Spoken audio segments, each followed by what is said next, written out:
curse the skies. What next? The advent of great media herself. To what do I owe the honour? So, will it be?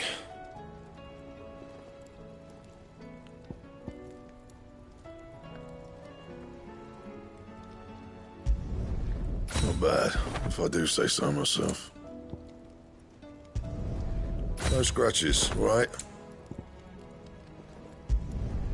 Not bad, if I do say so myself.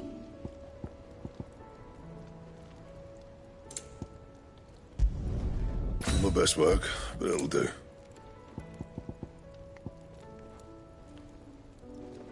And?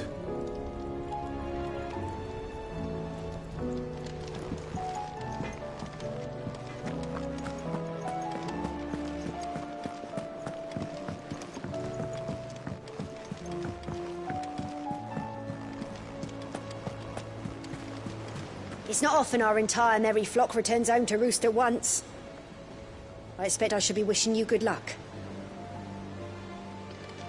There's something about it.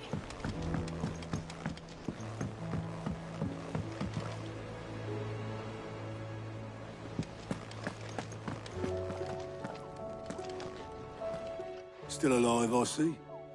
Something tells me that eyesore on the horizon is your doing. How'd you manage that? It's a long story. One that I'd rather only tell once. Right. All hands on deck, then.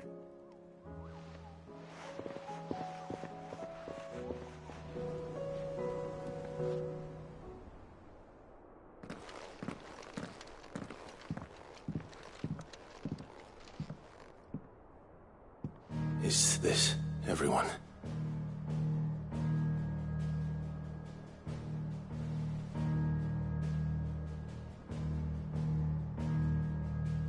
As I'm sure you've all guessed, the crystal which now commands the eastern skies was summoned by Ultima. He called it Origin.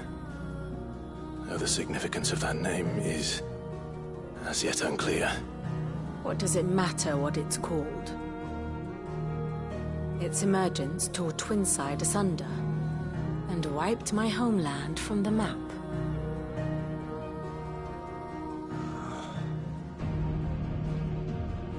Mention of the Dominion spires can be found in the oldest of Valisthian records.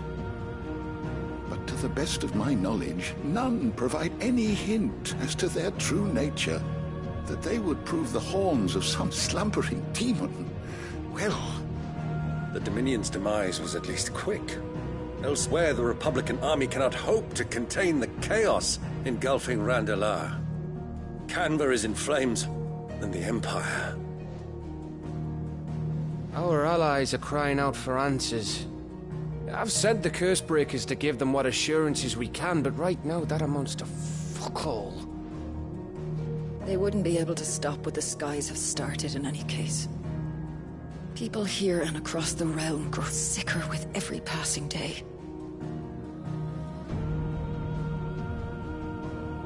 Could it be that this new Mother Crystal is like the others?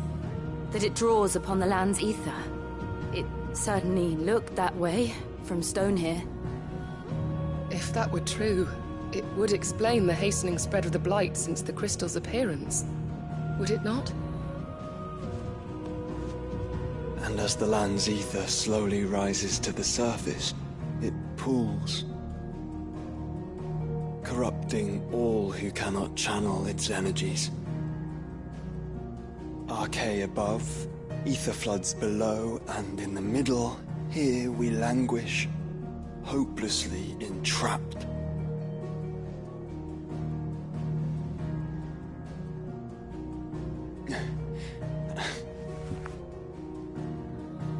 It's all right. When we faced him at Stone here, Ultima told us his true power quickens in the halls of Origin. Needless to say, we cannot allow that to continue. If we are to stop him, we will have to find a way into the crystal. How are we going to manage that then? It's up in the sky. And fast as she is, the Enterprise can't fly.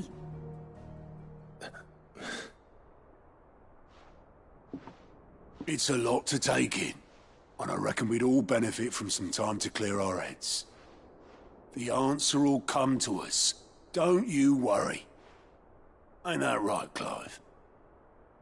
Right. That's right. Well, go on then. Bugger off.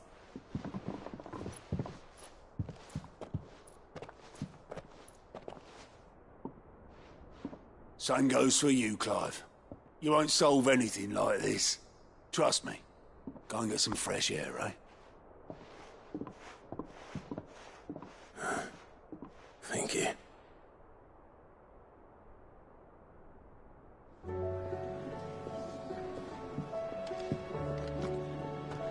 Joshua seemed upset.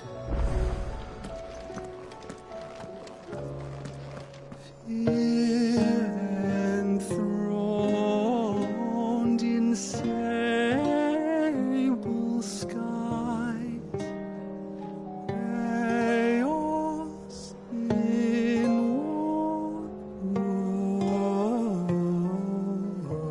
wars.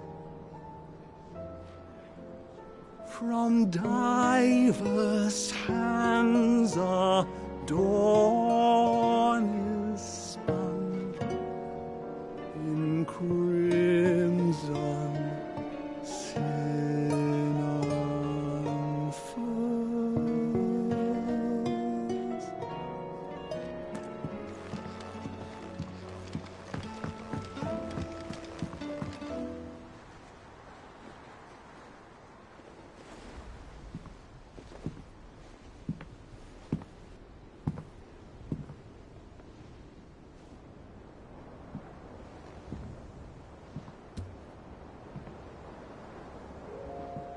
Ultima may have created us, but he doesn't make us who we are. Only we can do that. And if he would have us fight for our survival, so be it. It's what we've been doing all along. Much like Ultima himself, it would seem. His new world being naught but a means to survive. And so, we must contend to decide which of us shall inherit the land.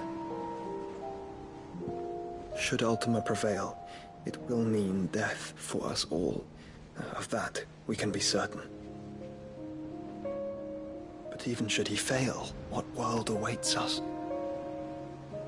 A withered, godless place, where our newfound freedom will most like prove a chain in itself.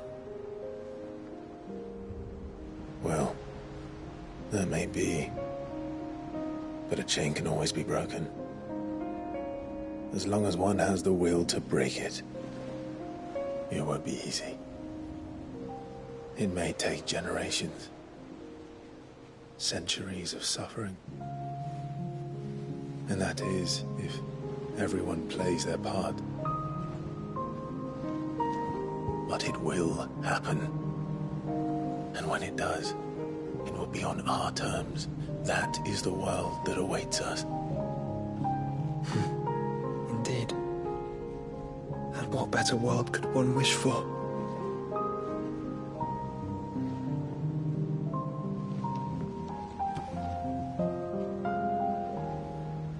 But first, we have to reach that crystal. Then it's a good thing I have wings. You can barely stand, let alone fly. And only the Founder knows what horrors await in those skies. You certain about this? Am I certain? I am the Phoenix. I will do what I must. This is our fight. Remember?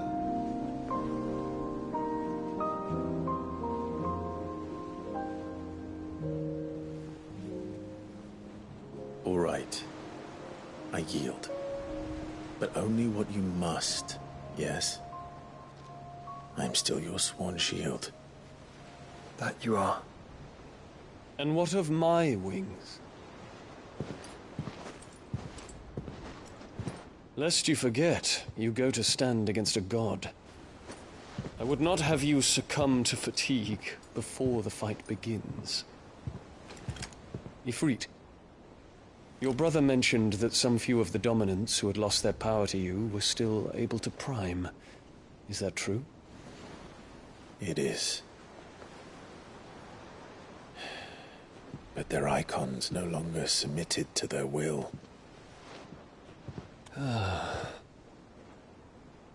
Then mine will have to be stronger. That you both might save your strength for the battle to come. You don't have to do this. If you do, there's a chance you might lose all you have left. And what have I but regret? My life ended in the Dominion. I fear death no more. Besides, I would have words with Ultima.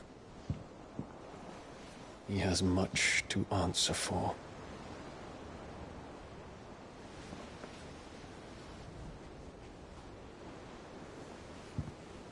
We are in your debt, Dion.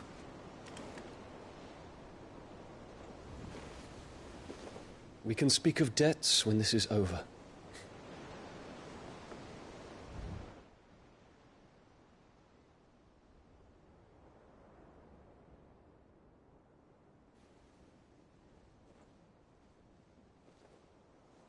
He speaks like a man who knows he's not coming back. And has come to terms with that. That doesn't mean that we have to, does it, Clive? Time to talk to Jill. I only hope she understands. Take as much time as you need, brother. Something tells me Ultima will wait. Say your farewells, and let us be gone.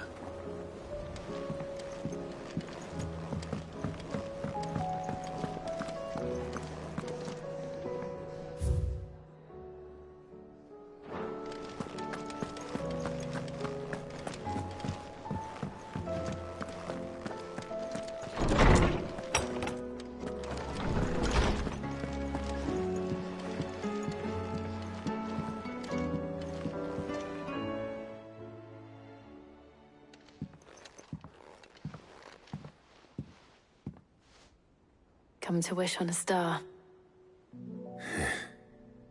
That might not be such a bad idea.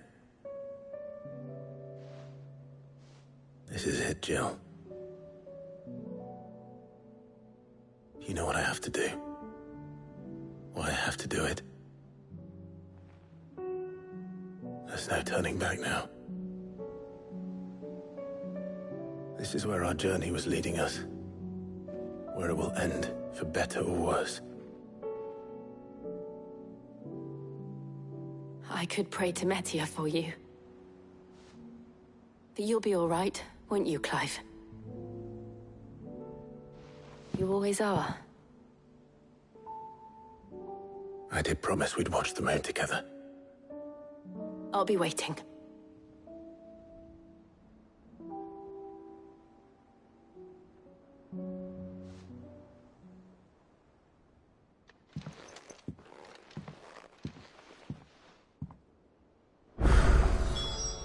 It's almost time.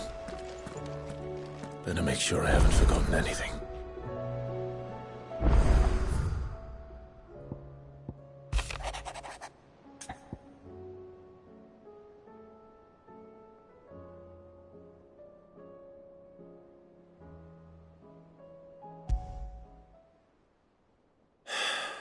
What is it this time, Torgal?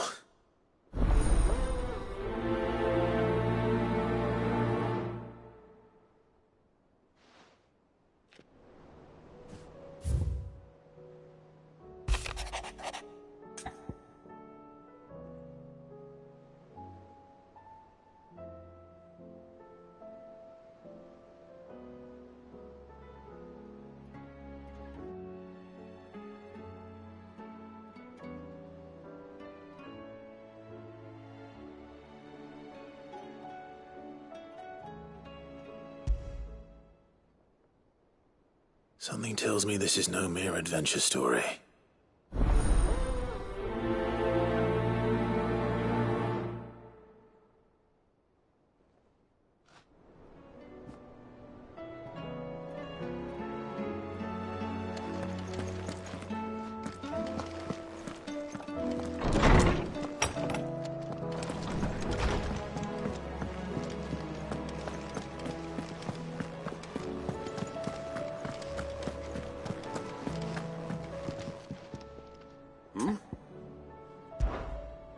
Clive, my boy!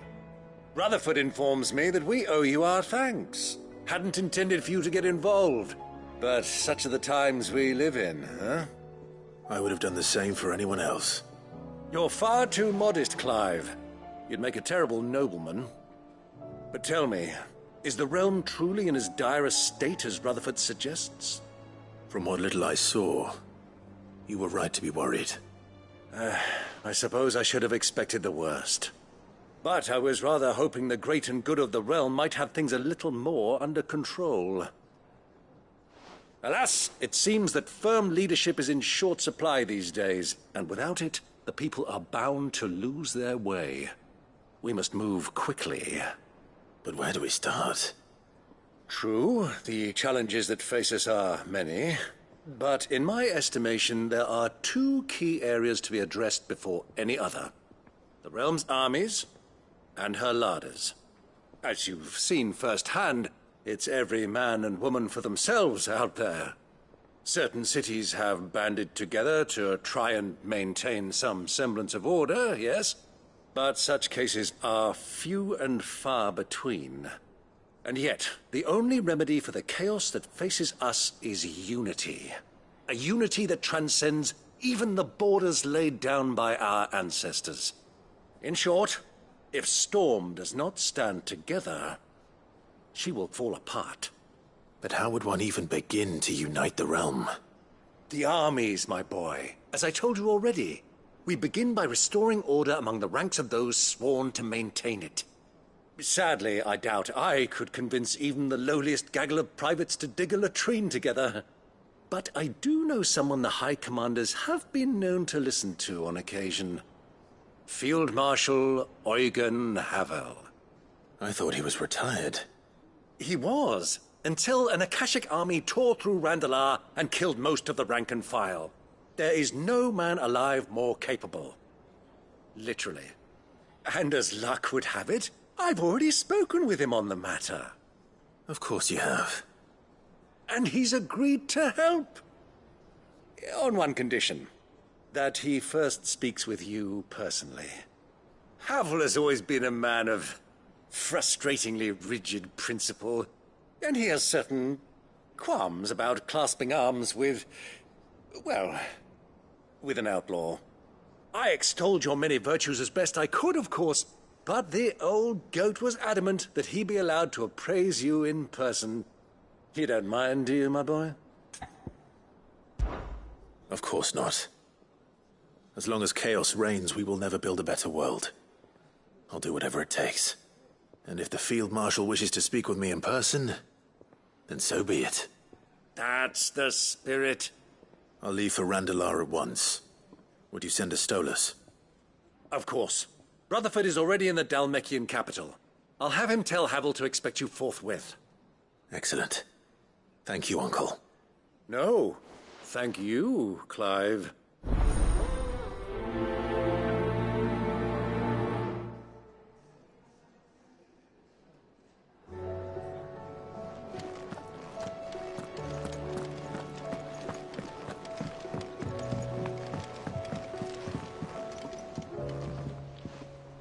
Courage, Ifrit. My decision is made.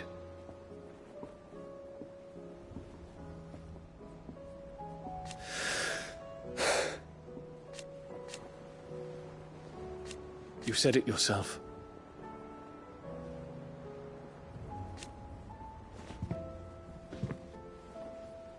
He must be stopped. He must.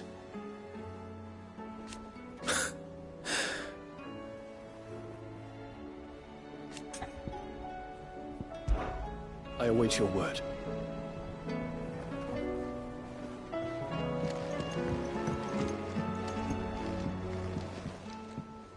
Ah, Clive. This is it then, brother.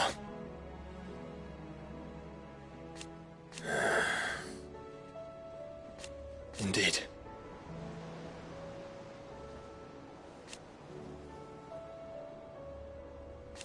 You're wrong.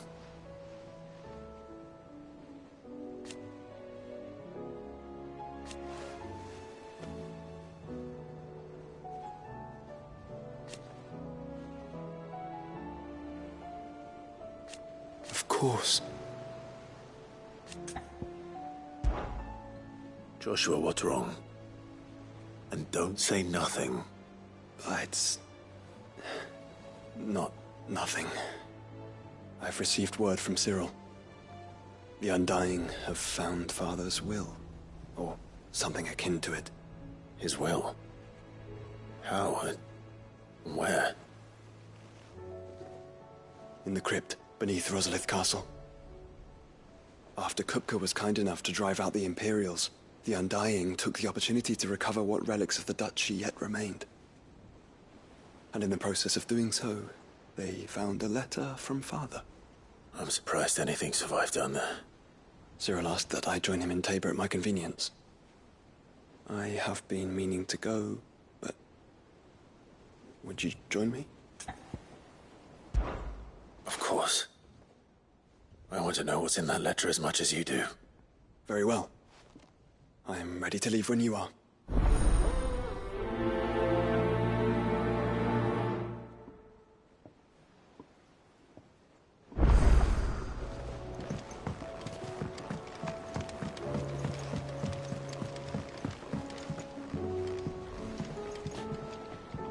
Sid, do you have a moment?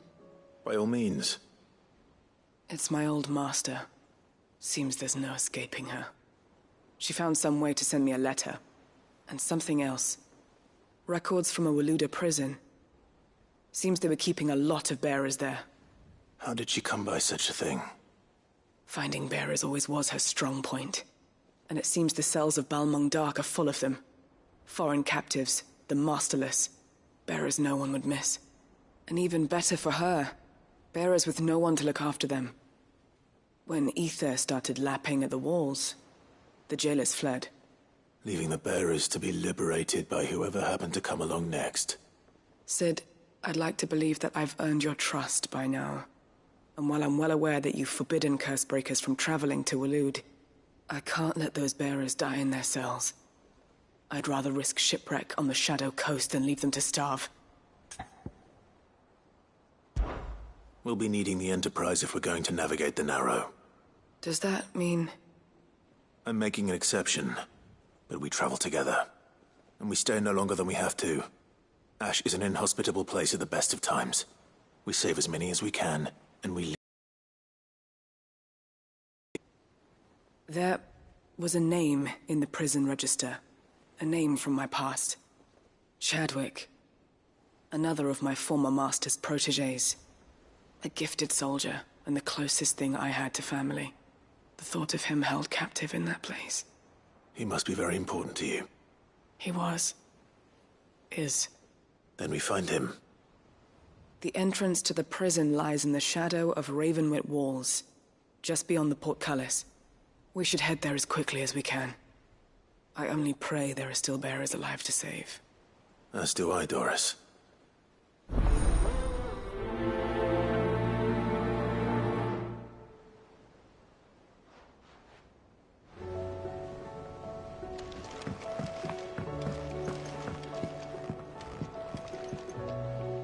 Sid, I was wondering if you could help me. It depends what with. A bearer, but recently freed from his bonds, is keen to join the Cursebreakers. As you know, the work we do is not easy, which is why we test every volunteer's suitability. I was hoping you could oversee this one's evaluation. I don't mind, but why this one? Because he wants to be a scout. Our ranks are filled with men and women capable of breaking chains and putting slavers to the sword. But scouting? We're few with the nose for that, which is why we still rely so heavily on Gav. And since he accompanies you on so many of your missions, I thought you might be better placed to recognize the traits in him that we should look for in those who'd fill his boots. Sounds reasonable. So you're happy to oversee the boys' test, then? One can never have too many scouts. Truer words, Sid. I'll let the initiate know that you'll be attending his trial, and that he is to proceed directly to Northreach in readiness. No time like the present, eh? No time like the present. I'll await you there.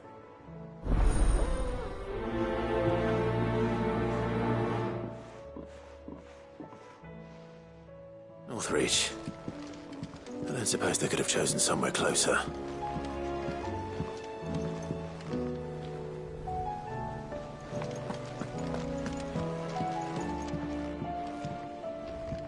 Vivian, I read your note, and I'd be happy to help you find the book you're looking for. Thank you, Clive. But tracking it down will not be easy. Are you sure? Please. You have always granted me your wisdom and insight whenever I asked. It's only right that I return the favor. Or at least attempt to. You are too kind. Alas, what I ask of you is rather more trying than delivering the odd lecture. I spoke with Harpocrates to see if he had any inkling as to where another copy might be found, but perhaps it is best that you hear the details from him. If you say so. Forgive me, Clive, for asking this of you. But this book, it set me on the path to becoming who I am today.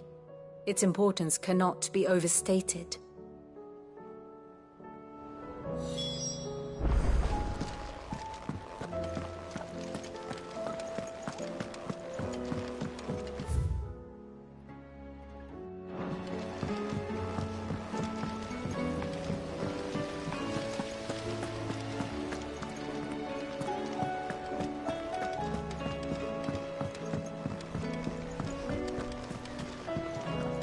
What do you think happened to Miss Midadol?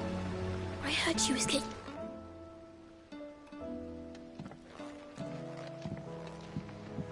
Sid, you have to help us. With what? You didn't take apart another of Mid's contraptions, did you? No. Well, yes, but that's not what we want to talk to you about. It's Miss Midadol. She's been acting strange. Very strange. She's barely ever around. When she is, she acts like we aren't even there. Her head's in a crowd. In the clouds. That's what I said. In the clouds. Well, she does have a lot on her mind. When did you last see her? Not long ago. Right after she got back from saving you from Stoneir. Then it's probably just about the Enterprise. It did take quite a battering on the way there and back. You didn't break it, did you, Sid? You really should be more careful around Miss Midadol's inventions. Don't listen to her. Even if you did break the Enterprise, you could put it back together, couldn't you? But who's gonna put Miss Midadol back together? She seems really sad. Why don't I go and see if I can cheer her up? You do that? For us? She's in her dungeon. Don't scare him. It's not a real dungeon. Thanks for the warning.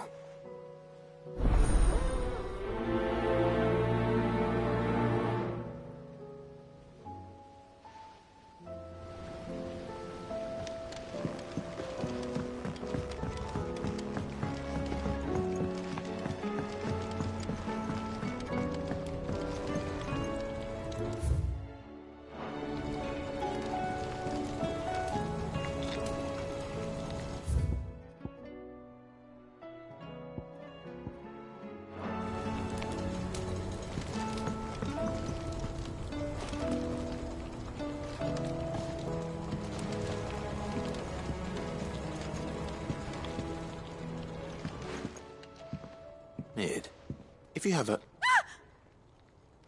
That's it! I knew it! The answer was right here under my arse all along! If this doesn't steer to the skies, nothing will! To the skies? You aren't trying to give the Enterprise wings, are you? What else would I be doing? The children seem to think you're avoiding them. They're worried about you. Is this really so important that you need to shut yourself away from everyone? The Enterprise is already the fastest ship in the realm, and that's with the sea beneath her. But what if she weren't bound to the waves? What if she weren't bound to anything at all? It's not fair. The gods get the skies all to themselves, so I'm gonna do something about it. The Fallen had their chance, but they relied too much on magic. And see where that got them? But not me. I've discovered how to do it without. Well, almost. First I need to make a prototype. And is that a one-woman job? Are you volunteering? I'll have you know the Enterprise is my baby. But if her godfather's offering to lend a hand, I'd be happy to take it. First, I'll need oil, and not just some old drippings from Miss Molly's spits in the Tub and Crown. Refined stuff, like they make in Ordil. Then I'll need some bone, or shell, like Strong, preferably no longer attached to the beast it belongs to. If it's beast bones you're after, I'm sure the Cursebreakers will know where you might find some. No, they'll know where you might find some. You're the one who offered to help, remember? I should speak with one of the Cursebreakers before I set off for Old Hill. See if I can't find this bone while I'm there as well.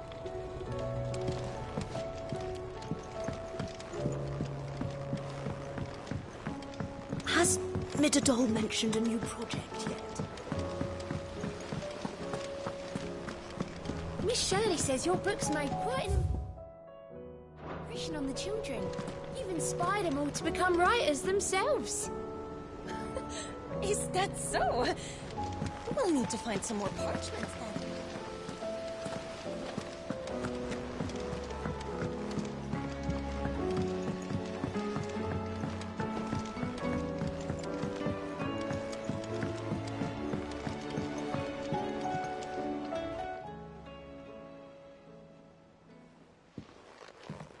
Pining for something, boy.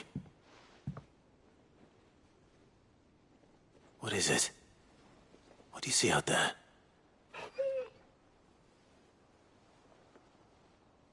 I never did ask where you got that anklet of yours. From Sid, that's why. On the day he brought him home. That long ago? And you're only thinking to ask this now? Sid saw that the pup had a habit of gnawing on his leg, since you ask. Clap that there iron on him to keep him from doing it. What was wrong, boy? I'll take like as not. Must have been hard on the poor whelp losing his loving masters at such a young age. Doubly hard in being a frost wolf, torn away from his icons and all.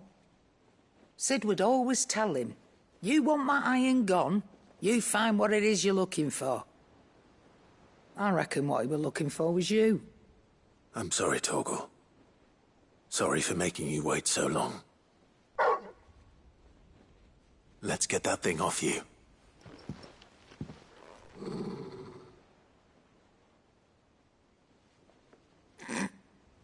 Doesn't sound like he wants it off. Indeed. You miss Sid as much as the rest of us, don't you?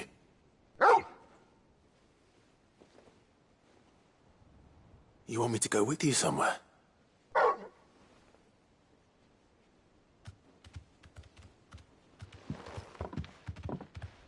Quick, aren't you? Glad you've been paying attention. Not nearly as much as you have, Lady Karen. Aye, good thing and all. It's not like Gav would have kept him in nuts and rubbed his belly these past 10 summers. Your kindness is appreciated. You've been a good friend to him. Only because he doesn't talk back like the rest of you. Go on now.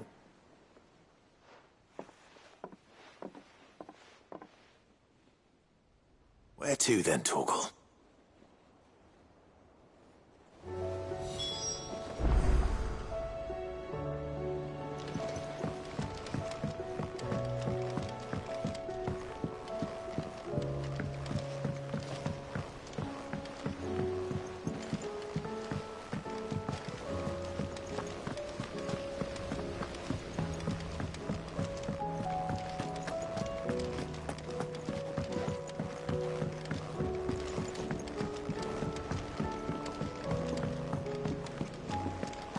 I will not let them be forgotten. Sid, may I have a moment? Of course. It is an honor to finally speak with you. My name is Herman. I've been with the Cursebreakers for some time now, and I wish to be deployed to Ash. Any assignment will do. No. The lands across the Narrow are too dangerous. I will not send good men and women to risk their lives needlessly. Why would you want to go back? I need to retrieve something. Something important. I was raised in an orphanage. The Badbach Conservatory. Or rather, I was held captive there. It was not a place of nurture. It existed solely to turn bearer children into mindless weapons. We were tortured until we feared no pain. Tormented until our hearts turned to stone.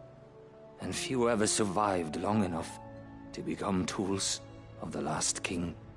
I can't imagine. I lost so many. I can't even remember all their names. But they must be remembered. They cannot fade away, faceless and forgotten. The Institute was run with military precision. Every child measured, every name recorded, every death logged with meticulous care. Cid, allow me to travel to Ash and recover the registry so that my brothers and sisters might live on. You are a good friend, Herman. But the fact remains that Ash is simply too dangerous. Cid, please. Even should it cost me my life. Too dangerous for you, Herman. But not for me. I'll go to Bad Bach and find the registry. You will? I won't let you risk your life. I don't know how to thank you. You can start by telling me where I'll find this orphanage. Vida Grace. Hidden in a forest, overlooking the plains. All right.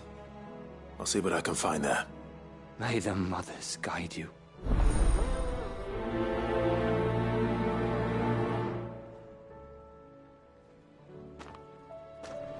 The plains of Vida Grace have haunted my dreams since I escaped from the orphanage. I can't say I was looking forward to returning.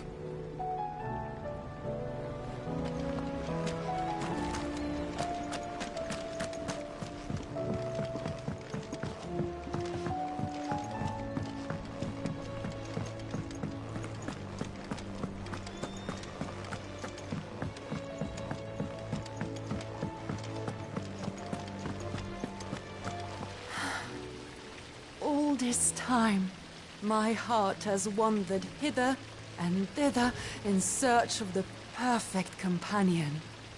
When all along he was here, standing right beside me.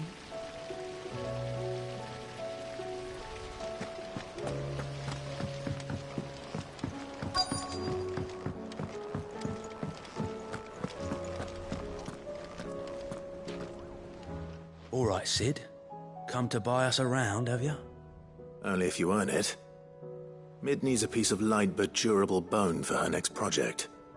You've encountered your share of beasts on your travels across the realm. Any ideas? Most bones are the same. Whack 'em hard enough and they'll break.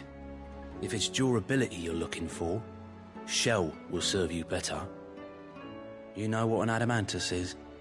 I do. And I know to give them a wide berth.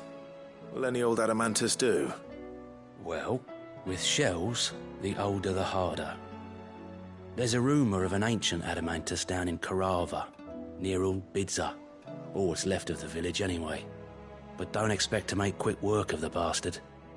There's a reason it's lived as long as it has. I'll keep that in mind. Thank you.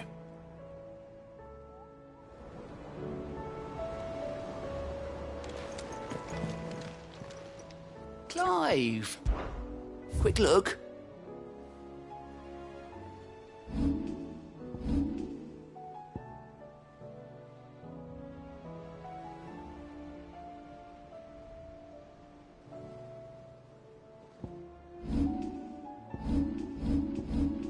Think you can help?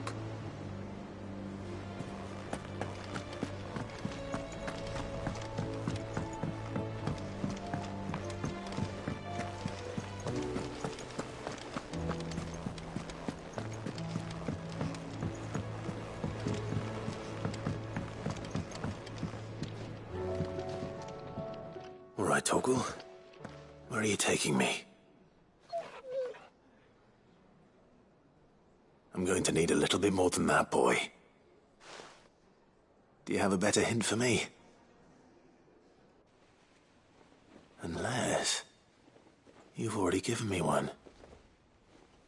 Back on the rear deck, you were looking west, toward Rosaria.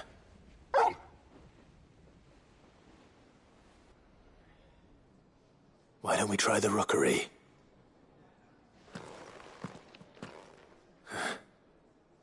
I haven't been to the island in almost 20 years. To Port Isolde, then. Fingers crossed the old mooring is still there.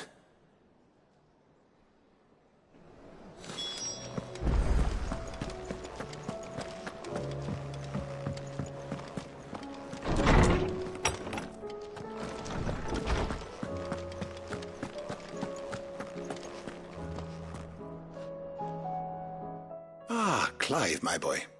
What a pleasure it is to see you. Hippocrates. There's something I need to ask you. I've been charged with locating a book called From a Distance. Then you seek a rare gem indeed. One whose name I had not thought to hear from your lips. You've been talking to Vivian. Right as always. But she didn't seem keen to tell me very much. I take it she didn't like what you had to say. And yet I gather it did naught to dissuade her. Clive, if the young professor has tasked you with obtaining a copy, I fear she asks the impossible. The executors would not allow it. The executors? Coveters of Secrets. A clandestine organization committed to the collection and intenebration of forbidden texts and technologies. One such text being the tome Vivian seeks, chronicling as it does the true history of the enslavement of bearers. A tale which could overturn the established order were it ever to become widely known. Or, so rumor has it. I've never actually read the thing, or even set eyes on it for that matter. How is it that I haven't heard of this organization? Why, secrecy is the executor's watchword. They lurk in the shadows, emerging only to seize that which must be seized, be it books, inventions, or people, before disappearing again, leaving nary a trace. Which would explain why Vivian's copy was snatched from her grasp not long after she found it. By the hand of the executors, yes. But what drives them? Self-interest or ideology? Fine question. Sadly, all that is known of the executors can be recounted in a single breath.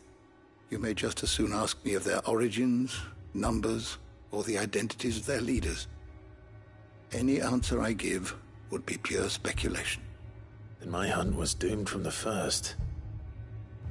What was Vivian expecting? That I'd pluck it from thin air? Not from thin air, no. From ash. Rumors of the executors are rife among the scholars of Storm, but rather less so across the strait. I have a friend. Well, I had a friend in the village of Garnick, a collector of rare tomes, upon which subject we would oft correspond. Alas, I have heard naught from him since the skies fell dark. And no doubt he too has turned. But though he did not mention it by name, it is possible that a surviving copy of From a Distance yet rests upon one of his many shelves, quietly awaiting discovery. If you were, by some chance, able to save even a single book from the poor man's library, I know his soul would rest easier.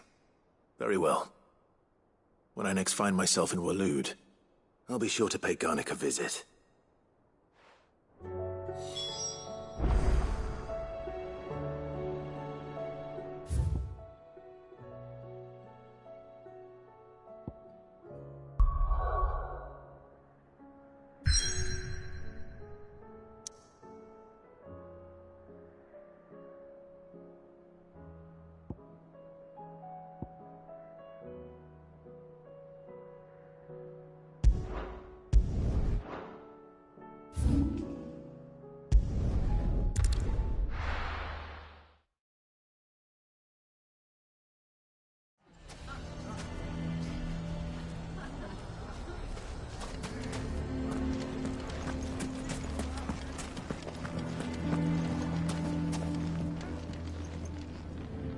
Here to help me pack?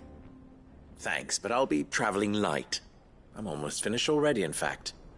You're really going to go through with this, then? I am. But before I go, there is one small issue I'd like your assistance with. Well, two, in fact. If it's within my power to help you, I will. It's the children. I refuse to let them share in my disgrace. And if I leave them here, they surely will. Our friendship would see them ostracized forever. But I can't take them with me either. I can think of only one place where they are certain to be safe, and provided for, and loved. The Hideaway. Of course.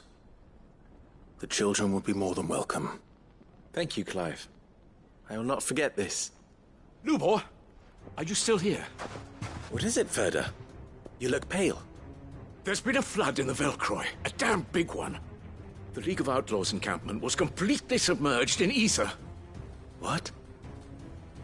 Every last one of the bastards has turned. And they're headed this way. Bandits are one thing, but Akashic bandits are quite another. The town guard won't stand a chance against them. We need to evacuate. There's no time to lose. Ferda, gather the men. The Akashic may strike at any moment. We must make ready to cover the townspeople's escape. Well, what are you waiting for? Yes, my lord. Clive, change of plan. The children stay with me for now. I need you to find Conrad and Natalie. Tell them to prepare for a full and immediate evacuation. Understood. I'll do what I can to convince everyone else. Wish me luck.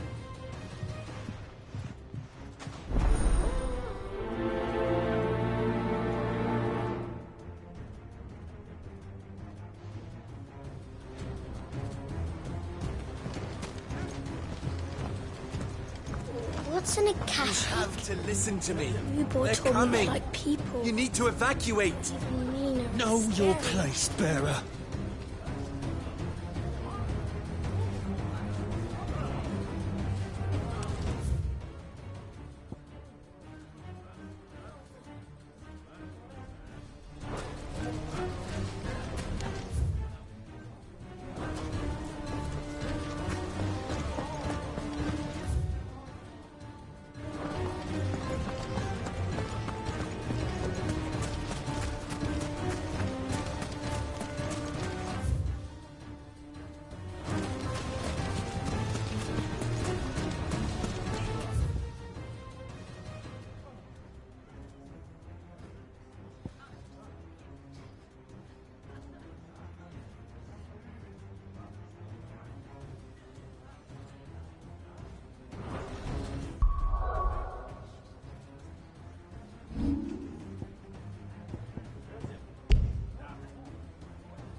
How long do we have until these Akashic always have to make such a... What's the... Ah, it's you. What do you want, Lord Underhill? To pass on an important message. There's been an ether flood out in the Velcroy. The camp where the so-called League of Outlaws were gathering has been swallowed. They're no longer just bandits. They're Akashic now, and they could be here at any moment. You need to begin preparing for a full-scale evacuation right away. Oh, do we? And who was it who gave you this disturbing news, might I ask? Lubor, perhaps? The man spreading the same poison out in the square as we speak. You may believe his lies, my lord, but we know better. But why would he lie about something like this? Some twisted attempt at revenge, perhaps. If he had not been unmasked, he may well have been elected our leader. A great honor for one of his kind. One he might well feel aggrieved at having been denied. Lord Underhill, forgive me, but it has become all too evident where your sympathies lie. Lubor cannot be trusted, and neither, therefore, can you.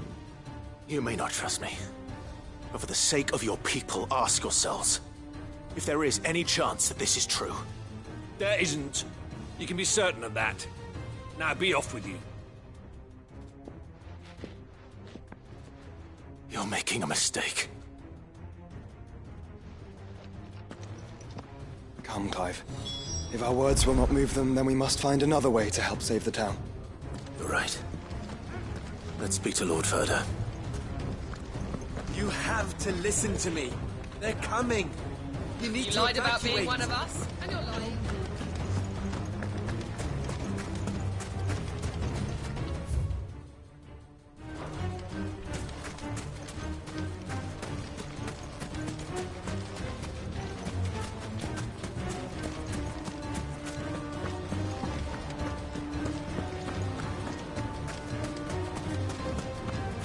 I think we'd better shut up. What's Lubor raving about now?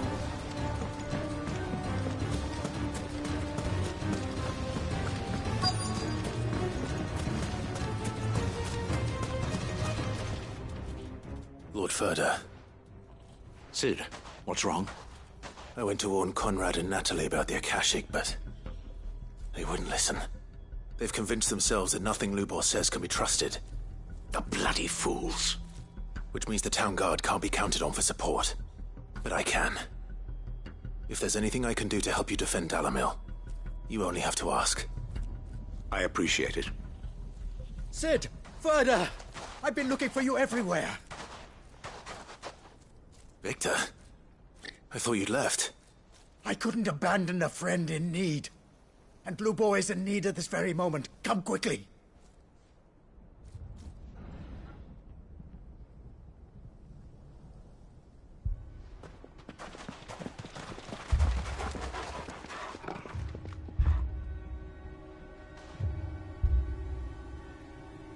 You have to believe me! The Akashic are coming!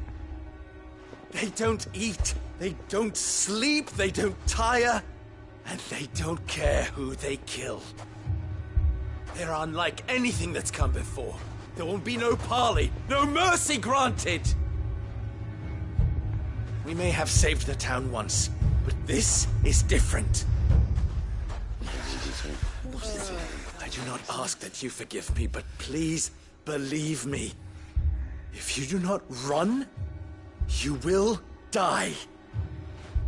You will all fucking die!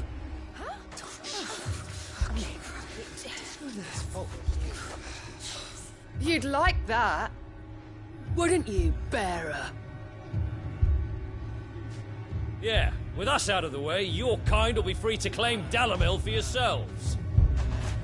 You should run! Run, bearer! Yeah, run! Run! Far, far away! Run! Just go! Yeah. Yes! Go! Come on, then. Go on! Go! Just go! Lubor. Wait. Someone's coming. Go. Come on! Stop! You're hurting him!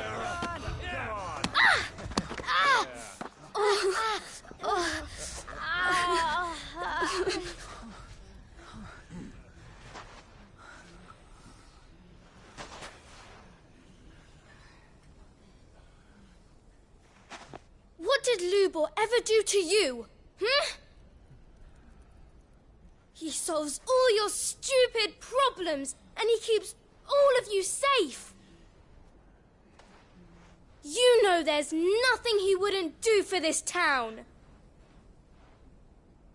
Who was it who made that cleaver you use every day, Conrad?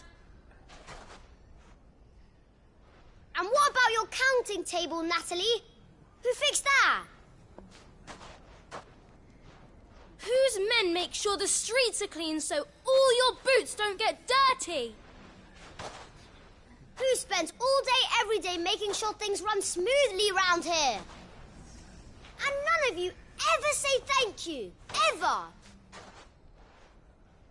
But did Lubor ever complain? Well, does he ever stop smiling? He keeps this whole place going.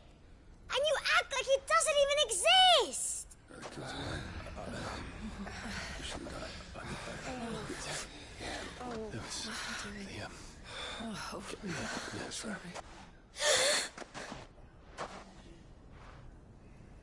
Lubor, we've heard enough. Wait! We will not run. The town guard will not abandon the very place it is sworn to protect. And I will not give up for lost the stores that we labored so hard to fill.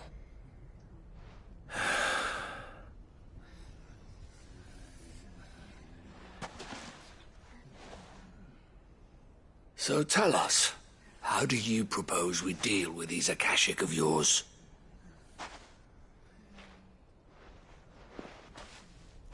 We won't run, but we will fight. All right, then.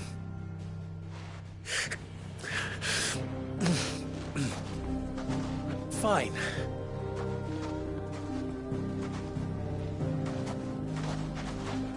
Gather round if you don't want to die.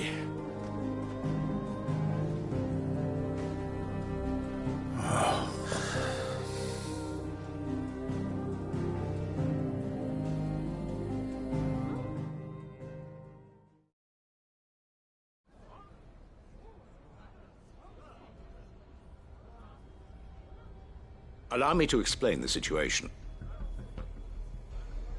The ether flood occurred near the village of Cheratina, deep in the Velcroy. The place had been abandoned for years, until the League of Outlaws decided to make it their base of operations. Now they're all turned, and if the scouts' reports are correct, heading in this direction. They are mindless monsters, driven only by hate and rage. And they are utterly unpredictable. With the bandits, we at least knew how and where they were likely to attack. When these creatures come, Dalamil will have the bitterest fight it has ever faced on its hands. The town guard will muster at the north gate. The rest of us will take the south. Both forces will provide men to serve as scouts and messengers, ready to spread word of the size and nature of the Akashic force as soon as it is spotted. And as soon as it has been, we will converge on its position and see that it is driven back from Dalamil at all costs. Conrad, can I count on the support of the town guard? Always. I leave the selection and coordination of the messengers in your hands, Victor. And the command of our men in yours, Ferda. If you would both be so kind. Consider it done. As you wish. Natalie, I would ask that you and your people have the townsfolk barricade themselves inside the bathhouse. And tell the merchant not to waste time securing anything beside the essentials. Preserving life is our one and only concern. As long as we survive, it doesn't matter what trinkets we might lose. Our riches can be regained. And if anyone doubts that, let it be known that the Briar's Kiss stands ready to cover any losses. Very well. I shall tell them. Where do I fit into this plan? Where else but the most perilous place of all? I would like you to travel to the home of our erstwhile League of Outlaws, Cheratina itself. The main host is most likely still there, and Dalamil will not be safe until it is eradicated, root and branch. A little gardening. How pleasant. I doubt it. I have a feeling these weeds will be particularly stubborn. Luckily, so am I. So you are.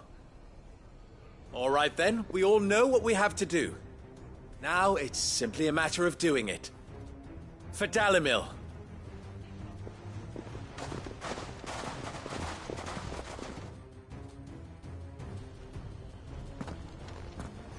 Looks like everyone's ready. I'd better not keep them waiting.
There it is.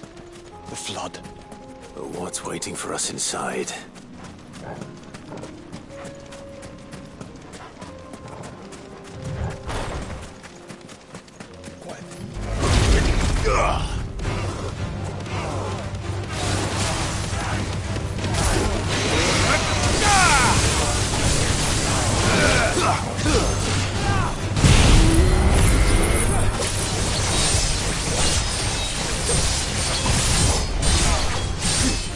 All yours, Torgal.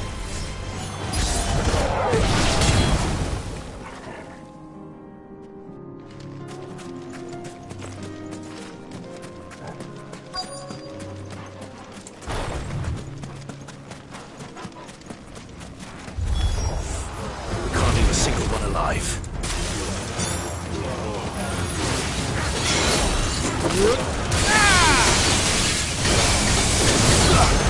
Soil and stone!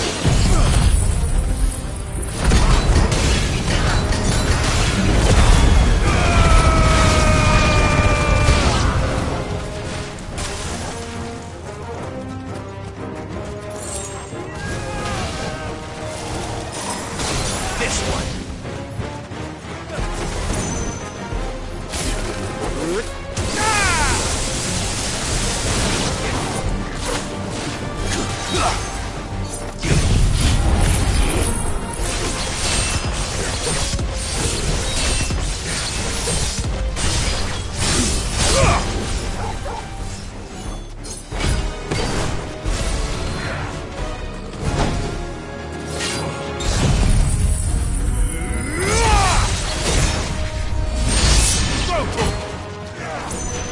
Nice try.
The League is disbanded. I should get back to Dalimil and see how the others fared.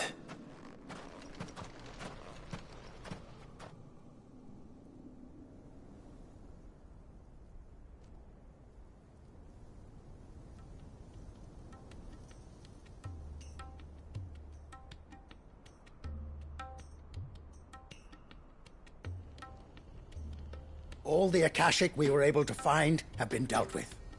Seems that might be the last of them. Last of them here, perhaps. Lubo, Sir Clive has returned. Clive! What news from Charatina? It's done. Root and branch. I knew you wouldn't let me down. Thank you, my lord. Friends, the Horde has been driven back. The Akashic have been defeated. And we need not fear the arrival of any more, thanks to Clive. Victory is ours. We bloody did it. We saved Dalimil. Lubor, allow me to apologize. After all you have done for this town, we should never have doubted you. But we did. And for that we are truly sorry. We only hope that you can forgive us. We need you, Lubor. Dalimil needs you. So, if you would still like to be considered for the position of mayor, you have our backing. You do remember that I'm a bearer, don't you? We do. But that is not a stain on your character. It is a stain on ours. We thought only of what we perceived bearers to be, not what you truly are. The man who saved Dalimil twice over. I see. But I will only accept your proposal on 2 conditions. Name them. Firstly, that you will both do everything in your power to rally your people to my cause. If the Town Guard and the Merchants League do not accept my leadership, it will be doomed from the start. Unity is the key to defending Dalimil, and I do not doubt that we shall need to call on our combined strength again. When that time comes, I will expect us all to pull together, just as we did today. Of course. You have our word. And secondly, you will accept that if I am to lead you, the mistreatment of bearers must end here in Dalimil. Any bearer within our walls shall be afforded the same rights as any other citizen. They will not be judged by what they are, but who they are. As we failed to do, and came so close to losing everything. We agree to your conditions. And we have only one in return. That you continue to work for the good of Dalimil, as you always have. Condition accepted. Well then, it seems my mayorship is all but confirmed. Do I get some sort of special hat?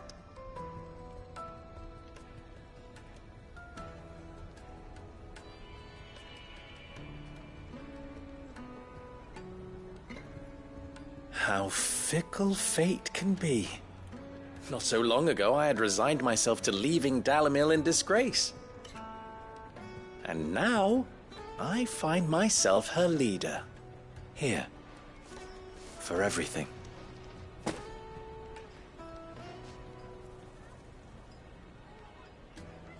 Lubo, about the children. Fear not, you are of course relieved of your responsibility. I would sooner face another horde of Akashic than see them brought up as outlaws. I'll make sure they're safe here. I don't doubt that you will. And not just the children, but everyone in Dalimil. I'll do my best. Can't have all your hard work going to waste.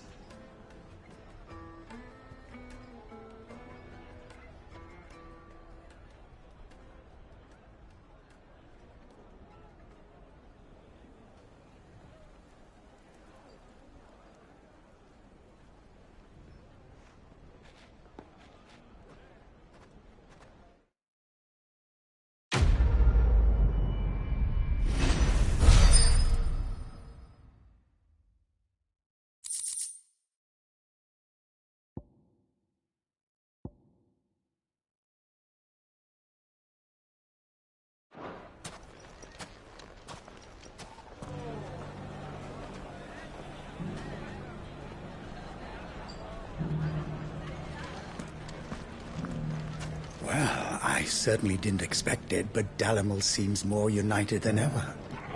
I'll have to redouble my efforts to bring Costness under control. Can't have Lubor showing me up again. I shall devote my every effort to creating a haven for man and bearer both. Just like a certain someone else I know. Someone to whom I owe a debt of gratitude.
Here we are again.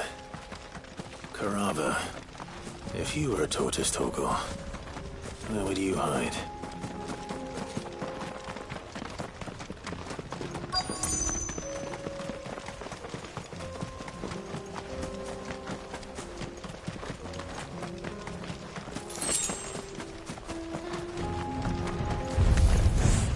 It looks like we found him.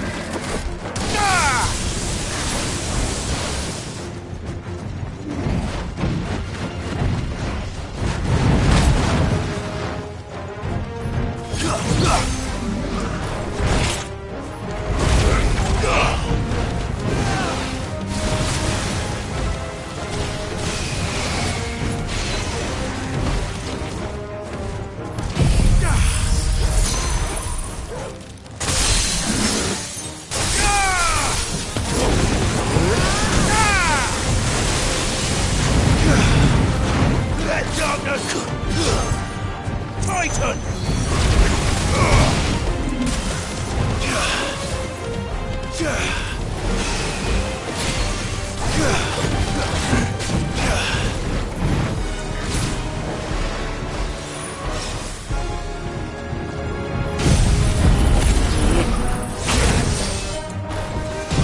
If Mid needs another, she can come and get it herself.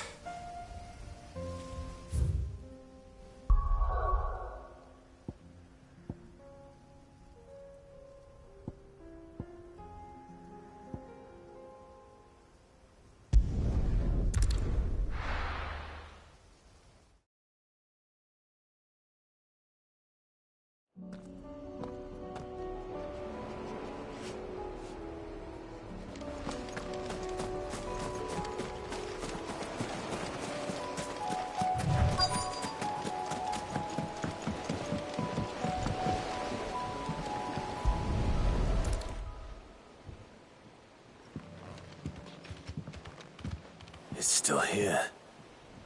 After all these years. A lot smaller than I remember. And you're a lot bigger. You might have to swim, boy.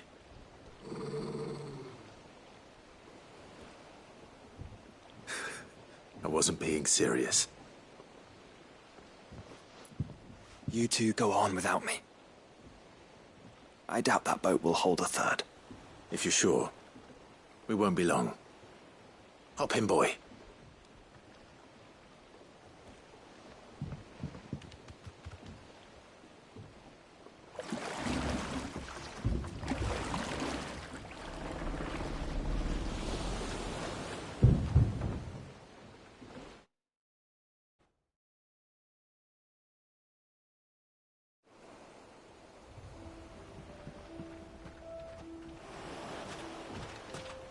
This place hasn't changed at all. The rookery's right through those trees. Come on.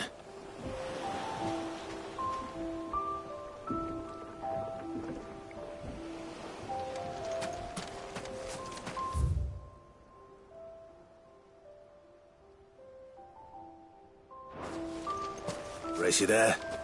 I bet I could still beat you.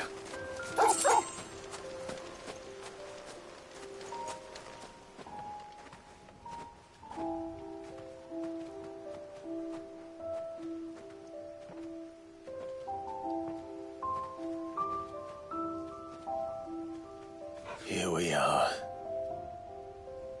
This was our hideaway. Wasn't it, Torgal?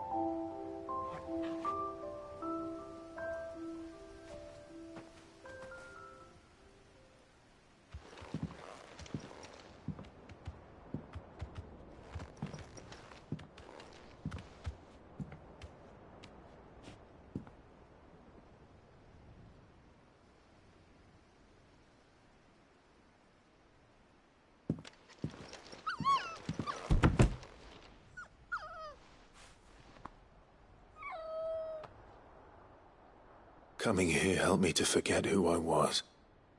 Or wasn't. Prince, shield. Son his mother could love. Had I been any one of those things? Perhaps.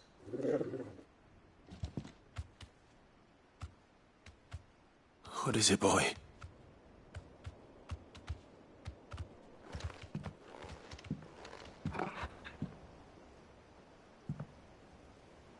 This is all from the castle. And Phoenix Gate. Did you bring these here?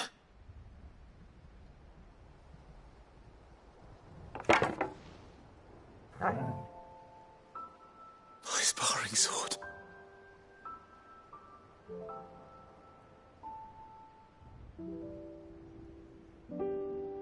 Well, well. You never stopped looking for me, did you, boy?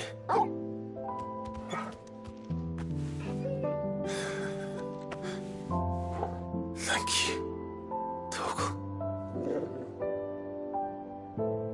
For never giving up. For never forgetting.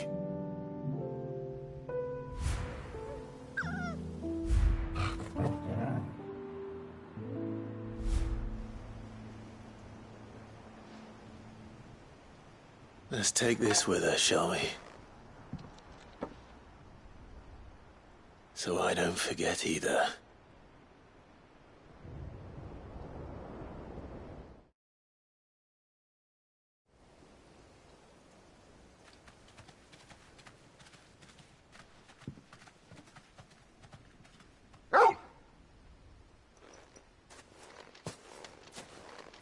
That's not the way back to the boat, Torgal.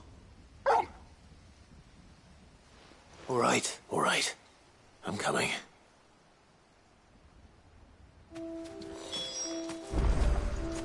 I think I know where we're going.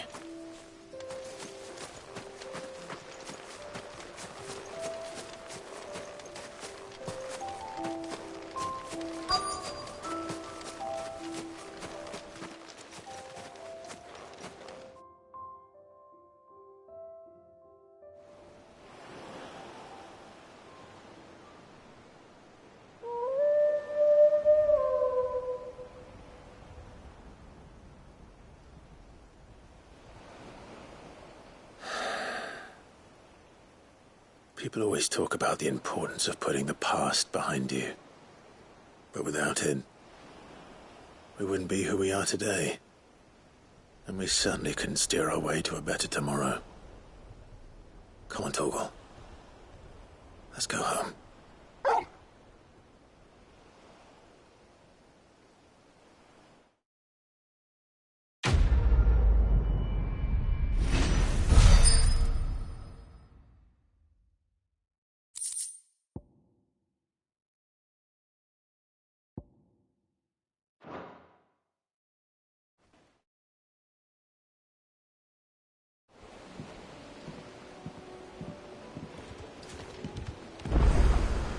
Sorry for the wait.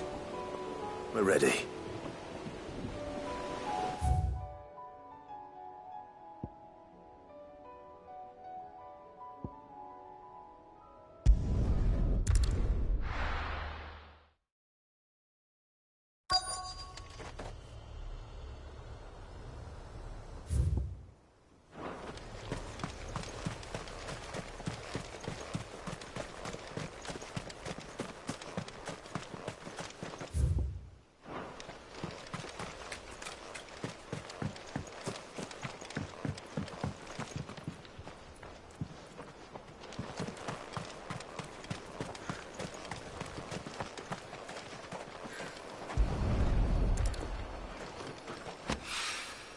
Mid's oil.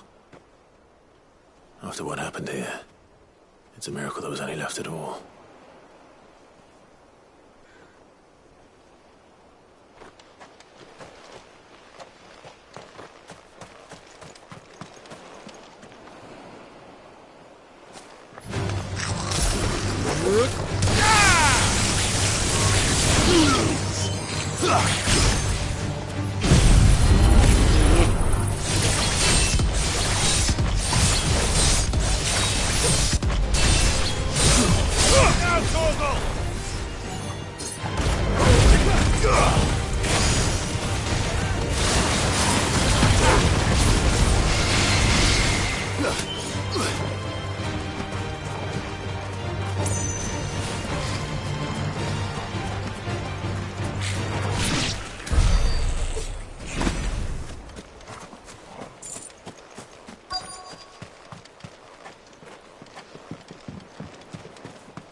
I better get these materials to Mid so she can finish her prototype.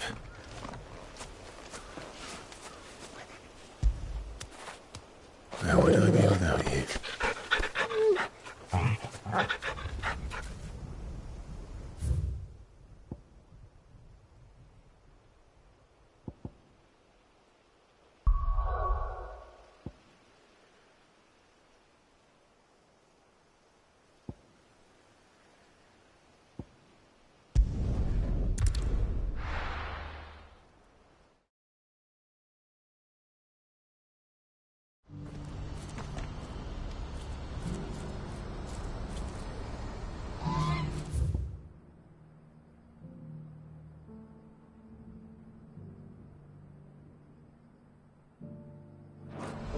Do you see that too?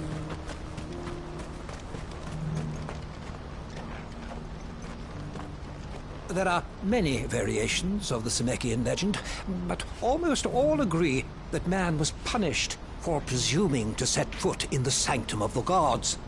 Some describe it as holy, others heavenly, which is to say, of the heavens. Could it be that the baleful mass that now glowers over us is this very sanctum? Have the gods returned to pass judgment upon us once more?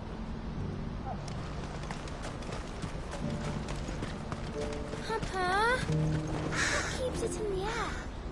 Why doesn't it fall? What is it? Please, just make it stop. Make it stop. I'm scared. It's all right.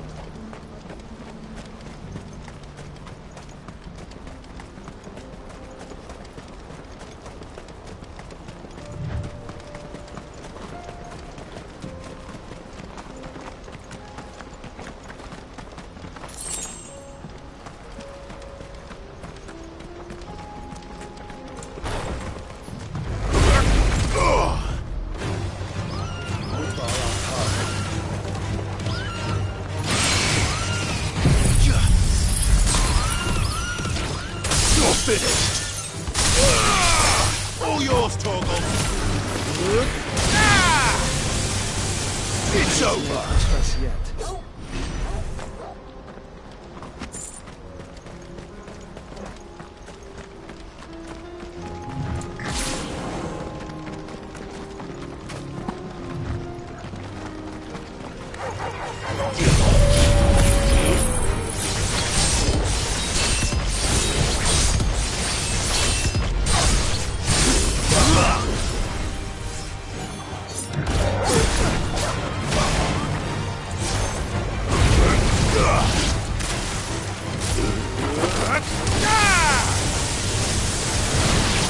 This one.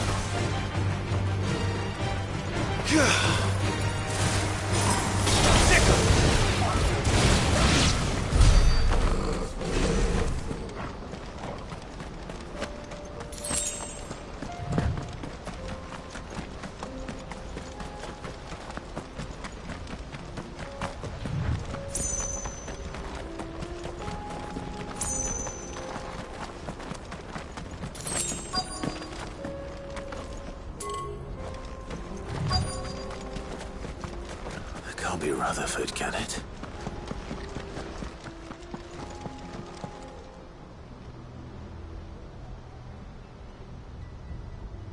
Turncoats and cowards, the lot of you! If it's a fight you want, it's a fight you shall have! Allow me. I don't need your... Please, Field Marshal, oblige him. This won't take long. You're right. It won't. Men, finish him.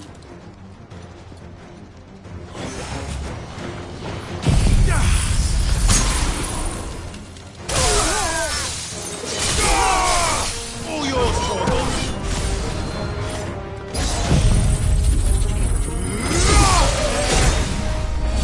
It's over.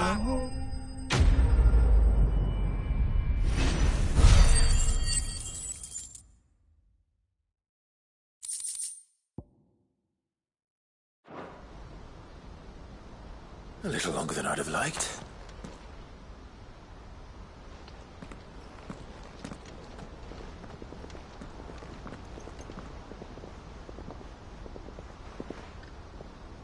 Field Marshal Havel, I presume. Are either of you injured? No, my lord. You arrived just as our escort turned on us. Fucking traitors. I'd heard reports of soldiers in the outlying regions abandoning the oaths they swore. But I hadn't thought the corruption had reached so close to the heart of the Republic. It's a fucking disgrace. Your interfering old bastard of an uncle tried to warn me, of course. My lord Marquis, or is Sid the Outlaw more to your liking? Call me what you want. It doesn't change who I am, or the urgency of the message I bring. My uncle has a plan to right the realm, and he needs your help to see it through. Before I agree to anything, I'd have you answer one question. What do you stand to gain from all this? I won't deny that I might benefit from further chaos. But I seek a new beginning for all of us.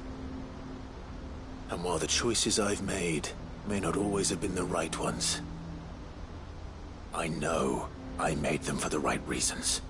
For so long, so many of us have been told how we could live, how we could die, when it should have been our decision all along. Now we have a chance to put things right. But in order to take it, we must stand together, even if it be beside those with whom we don't see eye to eye.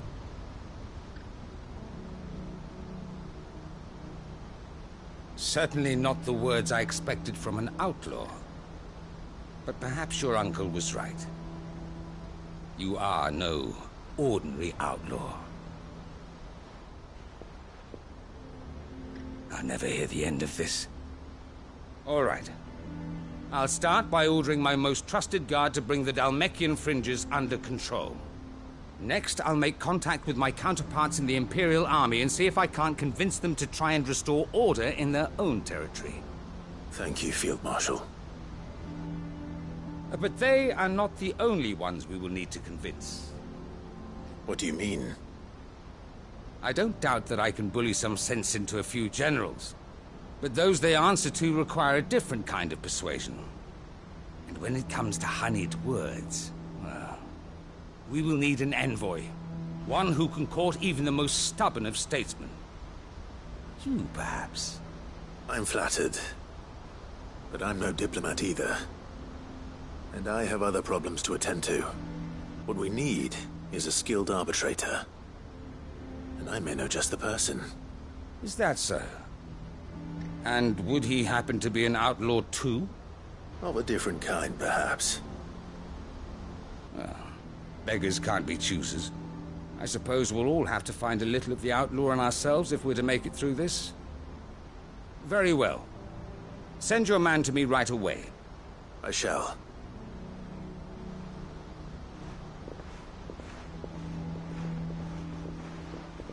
My Lord Marquis,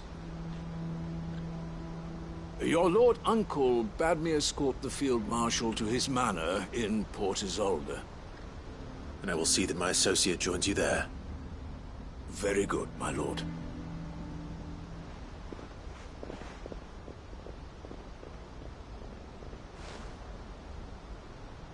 Huh. An envoy. I'm not sure I'm the man to talk anyone round. I can barely convince my brother to take his medicine. No. This is a job for someone with experience. Someone like Quentin. I hope I can convince him at least.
I made sure our fallen comrades were laid to rest. And they can rest easy, knowing that their sacrifice wasn't in vain. That justice was done. As for us survivors, well, We've just got to keep at it. Keep the family together. For their sakes.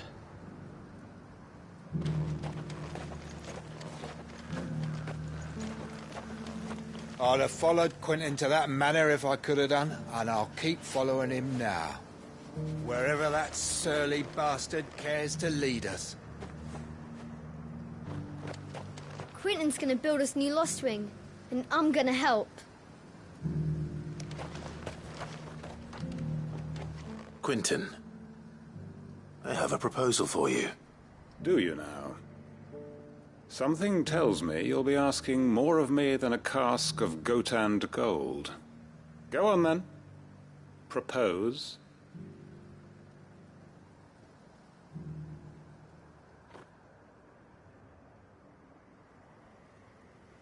You'd have me convince the chiefs and chamberlains of the realm that they should simply swallow their pride and do the one thing that has proved impossible for thousands of years. Was there anything else? Perhaps I can fetch you a meat pie as well. I know it's a lot to ask, but I can think of none better suited to the role. And you'd have me give up what little I have left to do it. I told you, Clive. The people of Lostwing are my family, and I cannot abandon them. You'll have to find someone else. I'm sorry to hear that. So am I. And why might that be? What he's asking. How's it any different to what you've done so far? They want you to speak for those who can't speak for themselves. That's what you do best. If it's the vineyard you're worried about, we'll see that the grapes are picked and the tons filled. You know we will. It's not that. Then what is it? You said yourself we're family. Don't you trust us? You know that's not what I'm... Then what are you saying? That only we are worth saving? Why turn your back on everyone else? You convinced us we could build new lives for ourselves, and if you can do that, who's to say you couldn't convince the entire realm? A stirring argument. I fear that any rejoinder I make might fall somewhat flat by comparison. So you'll join us? Where do you need me? Field Marshal Havel will want to speak with you in person. He's currently in Port Isolde. I can arrange for a party of Cursebreakers to accompany you there. That would be very much appreciated. I hear the roads are far from safe these days. Hopefully not for long. My uncle will want to know that his plan is taking shape. Any statesmen we speak with are liable to resist our entreaties if they feel that what little power remains to them is at stake. They must be dealt with skillfully. I shall not repeat the errors of my past. Reckon Master Quentin could argue an egg back up a hen's quim if he set his mind to it.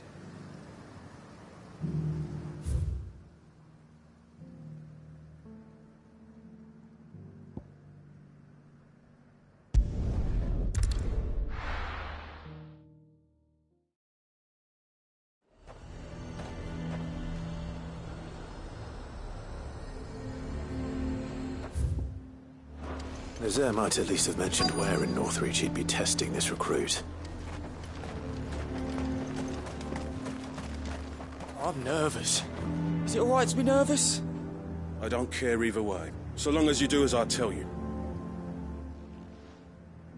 Well met, Sid. This is the Initiate. Ember, present yourself. At your service, Master. Please, just Sid. There are no masters here. Your life is your own. Oh, of course. Thank you, Sid. The Sergeant says you'll be evaluating me at my trial. To become a scout, yes. You are aware of the dangers inherent in that role. I am. But I swore I'd face them. Just like the man who saved my life. And who would that be?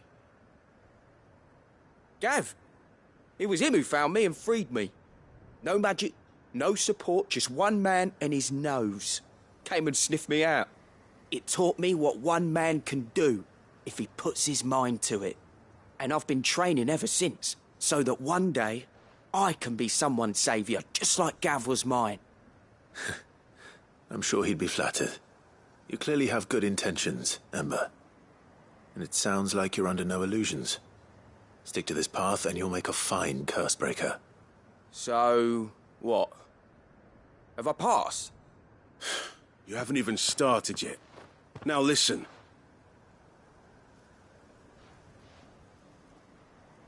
Not far from here is an Imperial lookout, Eastwatch. The guards there record all their sightings in a logbook. You are to find it and bring it here. And bring it here, right. Anything else? No. Sneaking into a heavily guarded Imperial outpost and stealing the logbook would be quite sufficient. You'll need to assess the situation, determine a point of entry, create a distraction and effect an escape, all without being discovered and thrown into an Imperial oubliette. Ember, Gav isn't our best scout because he can do everything. It's essential that you know your limits. Know my limits, right. I won't let you down.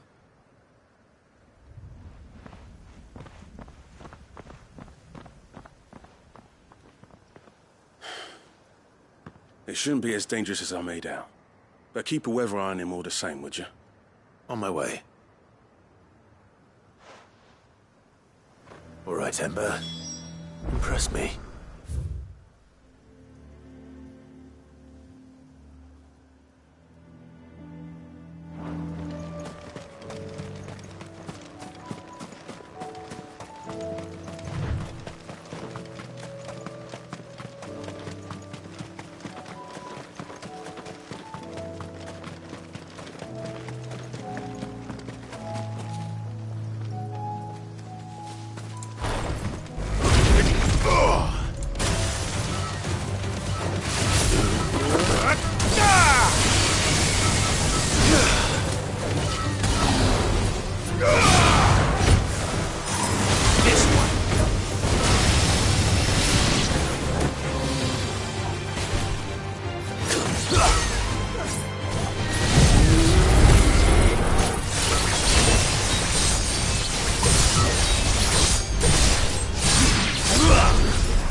These are clean kills. Perhaps young Ember really is ready. Or maybe not.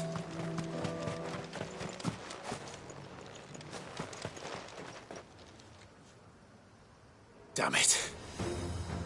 Ember, draw your sword! I can't! Then run! If you want him, you'll have to go through me.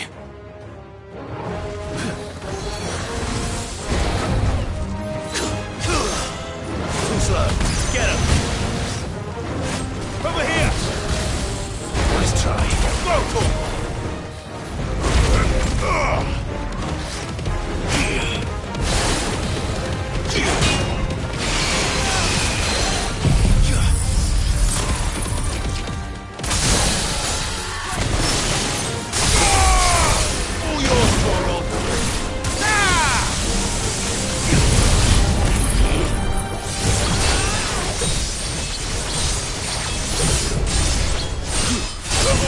Kill!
Ember, are you...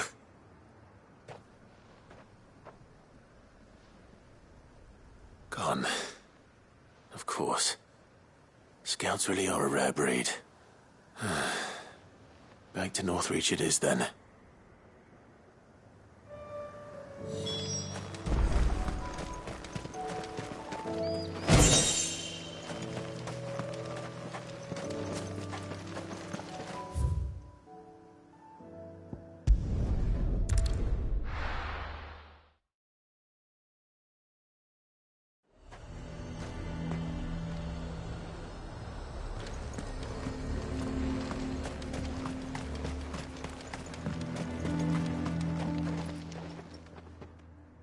I didn't expect you back so soon. Where is Ember? How did he fare? I thought I'd find him with you. He must have fled. I followed him to Eastwatch, where I found him being set upon by a wild Avis. He was just standing there. Didn't even draw his sword. I had to step in and take care of things. But by the time I had, he was nowhere to be seen. I assumed he'd set off in your direction, but apparently not. I'm sorry, Sid. I knew the boy had a nervous streak, but he seemed like... The right man for the job? I believe this is the logbook you tasked me with retrieving. Hey? How did you... Don't you tell me you breached the tower while Sid was busy saving your skin. What? Wasn't that what you asked me to do? To bring the thing back without getting caught? He has you there, Nazaire. And he did it all on his own. But Sid, he did what he thought was best. And now I have to decide whether I agree. Of course. We'll await your evaluation back at the hideaway. Don't you leave my sight. Yes, Sergeant.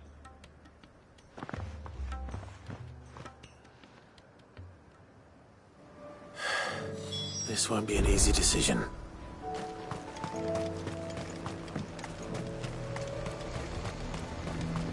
A fortress? The garrison is threatening to pull their sentries from the markets if we don't cooperate. Then we've just I would speak with this Duke about the demands he's made of me and my fellow traders. Saw the captain just now. Wasn't wearing his uniform. Because he handed it in along with his sword. Said he'd find a better way to protect the town.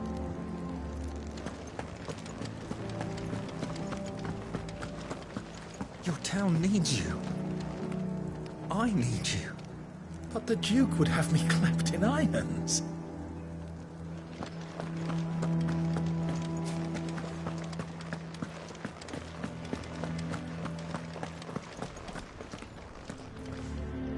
Do you have a moment, Clive? What is it? It's the Duke, unsurprisingly. His Eminence has assumed full control of the garrison and put every able-bodied man to work on the fortifications. The town was left all but unguarded, so Philippe was compelled to form a citizen's watch to fill the void. And though my dear boys have been characteristically willing to assist him in this, they want for bodies. So I was wondering if you would lend them your strength, that the people of Northreach might sleep easier, if only for a few nights. Of course. Whatever you need. Thank you, Clive. What would I do without you? Philippe told me he had men stationed at... Where can I find the mistress of this establishment? Here, my lady. To whom do I have the pleasure of speaking?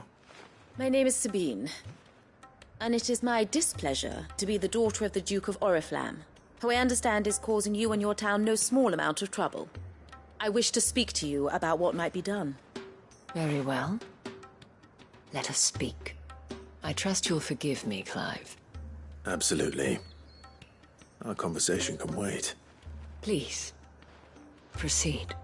As you know, my father is a most overbearing and supercilious man, and I join you in objecting to his every action.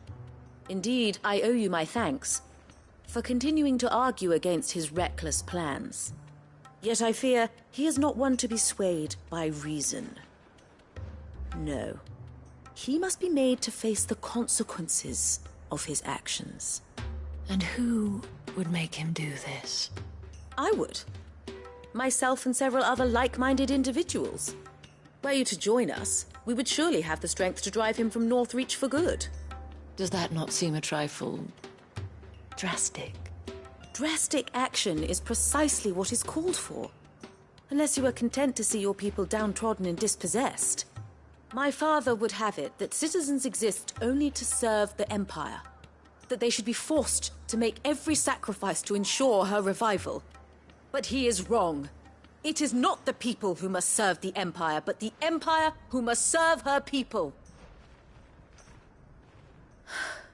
He's always been like this. Scornful of the opinions of anyone he judged beneath him. But he cannot be allowed to ride roughshod over the common folk any longer. We must fight him. By all possible means. Fight him? No. My purpose is to quell the tension in Northreach, not to stoke it. Respectfully, my lady. Our only chance of saving this town depends upon every one of us uniting against our common enemy. Your father and his followers included. While I understand your frustrations, I cling to the hope that he may yet be won round. False hope, I assure you. But I see that your mind is made up. I shall bother you no longer. If you will extend me the same courtesy, I bid you good day. She certainly has spirit. Indeed.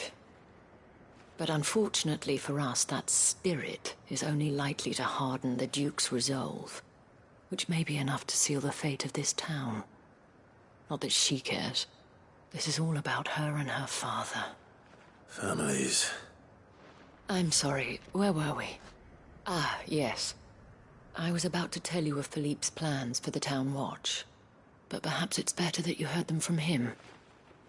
I believe he's in the market, if you'd be so kind as to seek him out. Right away.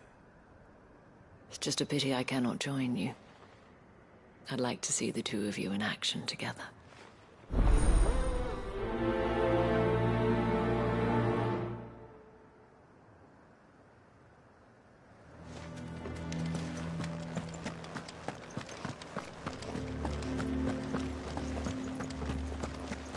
Your town needs you. Saw the captain just now.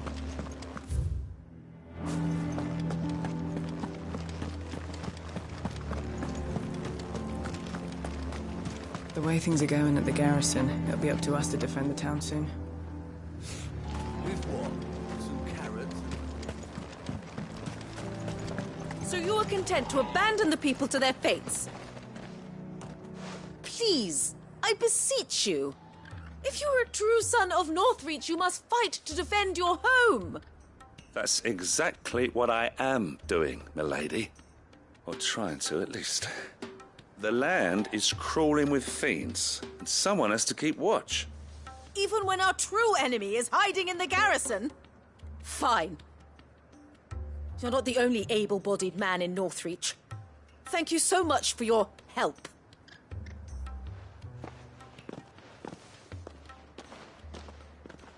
She cornered you too, then?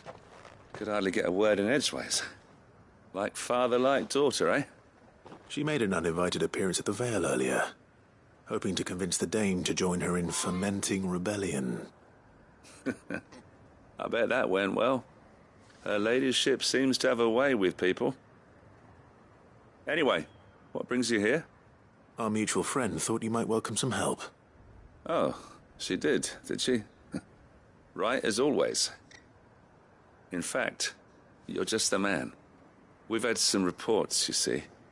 Sightings of, you know what. They're back. Seems that way. All over, too. We haven't been able to confirm anything yet, but if you're willing, you could go and see what's what. Right. Where should I look? You know Grieger's Weep? One of the sightings places them somewhere on its shores. I'm on my way.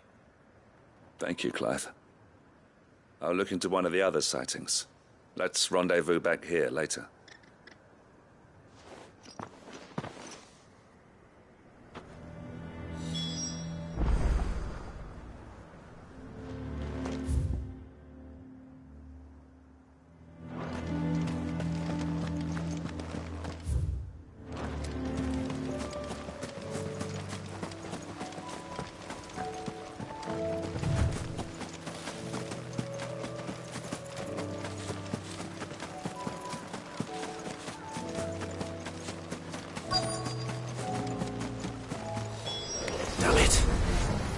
reports were true.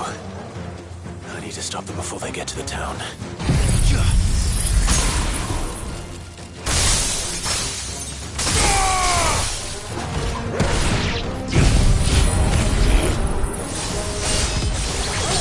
It's over! Now, Torgal!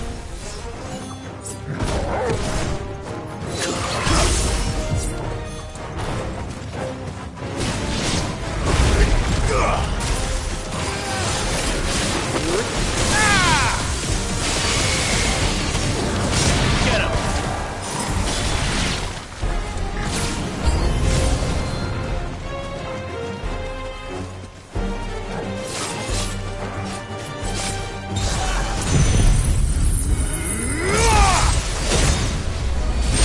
Another down!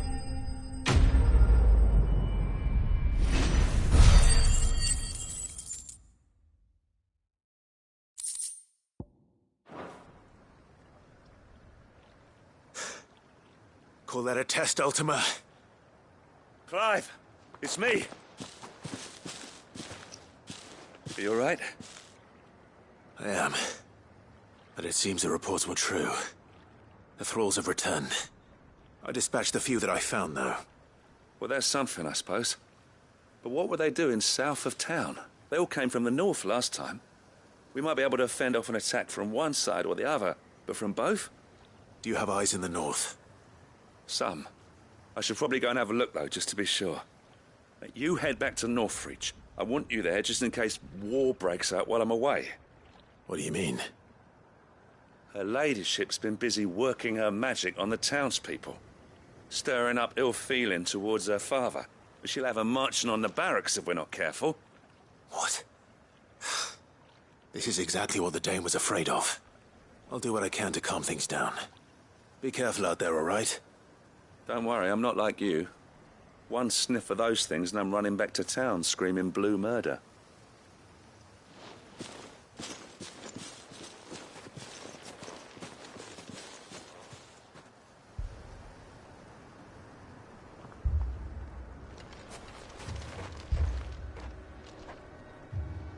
Do you not see, Father? The people of Northreach have given enough, and only a fool would ask for more. Listen to me, Sabine. Where would our people be without their country, hmm? The Empire is their sword and their shield. It is she that ensures they can live without fear. But now she teeters on the brink. Without their sword, how will the people fight? Without their shield, how will they protect their kin? Can the unarmed stand against the advancing hordes? No. But there is yet hope. A new shield, a new sword. A new empire. We can rebuild Sandbreck, just as Great Grieger wills it. Perhaps we could, Father. But we don't want to. Not if it is built on the broken backs of the people. Please, let us not quarrel in the street. You must see that no good will come of this. Our fight is not with each other, but with the threat that draws ever closer to our gates. A threat that your sword has yet to rid us of, Your Eminence. You will hold your tongue, whore! You may have filled my daughter's head with your heresy, but I will not be corrupted. Corrupted? Your daughter's opinions are her own, as you would know if you had ever deigned to listen to her. At least I hope they are your opinions, and not posturing born of a family feud. Northreach deserves better than that. Northreach deserves better than you, Carla. Yes, I know who you are. The slut of Twinside who bedded a Brandit. Jealous, are you? That a woman might choose a bearer over a pious man of Grieger. Clive! I met a swarm of thralls coming south from Oriflamme. Hundreds of them. Too many to count. No. Work on the fortifications has scarcely begun. We will retreat to Caer Norvent and there make our stand. Did you hear me? That was an order! While this is but a heartfelt plea, let us make our stand here and protect our homes. Protect those that we love. Together, for Northreach!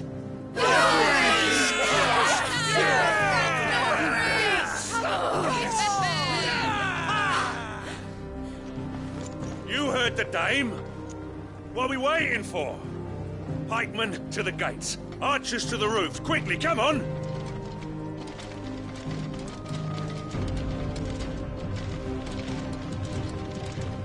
But she is but a common... Whore, yes. And we'd follow her to the gates of hell.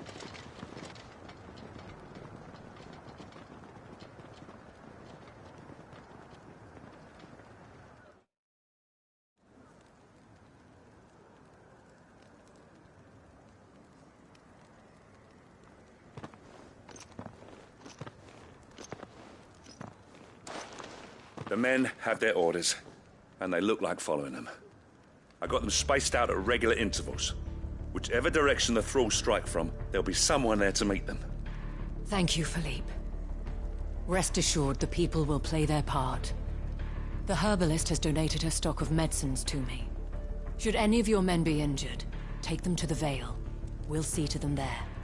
Thank you, milady. I will. I'll play my part too. You still want for numbers. Unlike the enemy.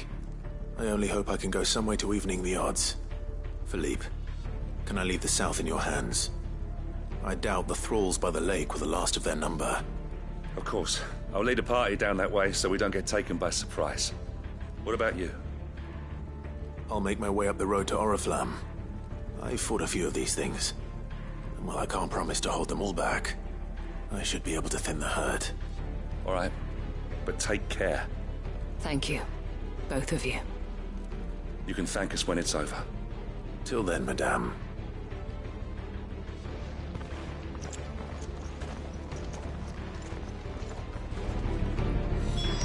Captain said to bring our wounded here?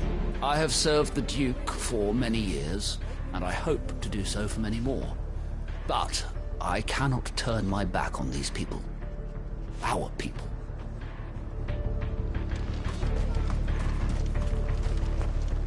Merciful Creaker, wherefore would you forsake me? Father.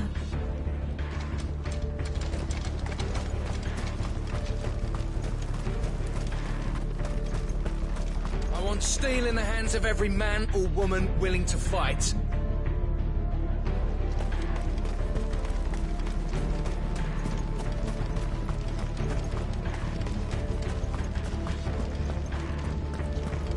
If any get by, you can trust we'll be here to meet them head on.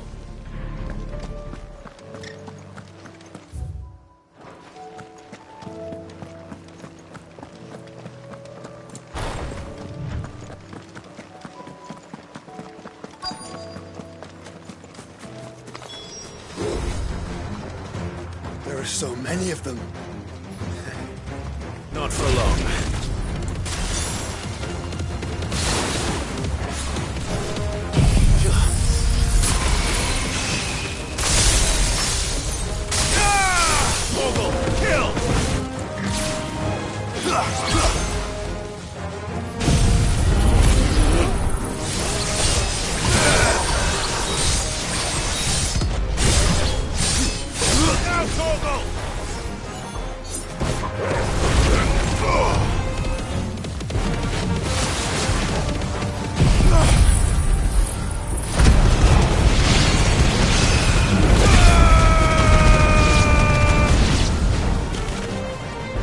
It's over.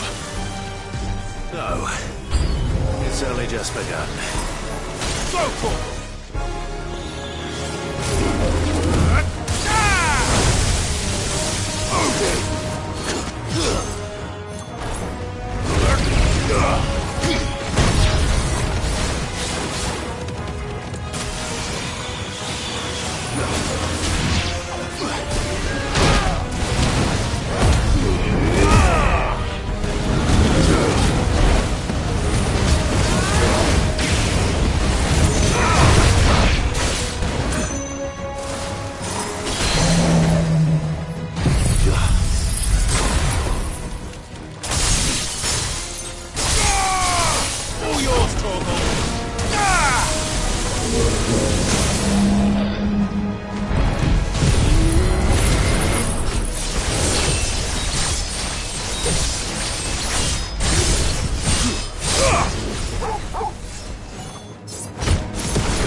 Silence!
That looks to be the last of them.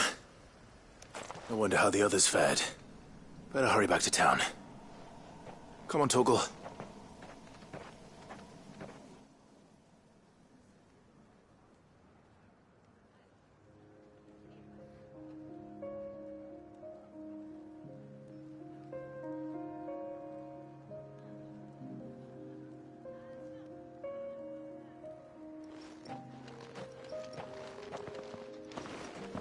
Clive, it's good to see you. And you. The road to Oriflamme is clear. How did you and your men fare? Well, we ended up fighting for our lives down by the lake. Took a few nicks, but nothing the girls of the Vale can't put right. Glad to hear it. Well, it seems we've survived. For the time being, at least. I thank you both for answering the call. You were right. And I was wrong. About everything. I had thought that the only way to unite the people was under the banner of Empire. That without a strong hand to guide them, they would drift apart. To be borne hither and yon by the eddying currents of fate. But you brought them together. Not by force, nor by the exercise of goddess-given authority, but by simply being one of them. By knowing what they feel, because you feel it yourself. Our purpose was ever the same, Your Eminence. You were merely distracted by a loftier vision of empire and glory, while our eyes beheld matters closer to home. You have the right of it again. As did you, Sabine. His radiance said it himself. Sanbreque is naught without her citizens. I forgot that. And I am sorry. I'm sorry too, Father. I should never have taken things so far. I only wanted you to understand how the people felt. How I felt. But my anger got the better of me. Do not blame yourself, my dear. This was my doing. I should have listened to you. To all of you. Your Eminence, your ladyship. I do not doubt that you came here with the best of intentions. But I believe the same could be said of us all. We all want safety, security, prosperity. Not just for Northreach, but for the entire realm. And we may yet achieve it. If only we work together. Will you join us in this? Yes. We shall. Thank you, Your Eminence. Now that that is settled, I must go and see to the wounded. The Vale's doors are always open to any soldier in need of relief. And today there are more than ever before.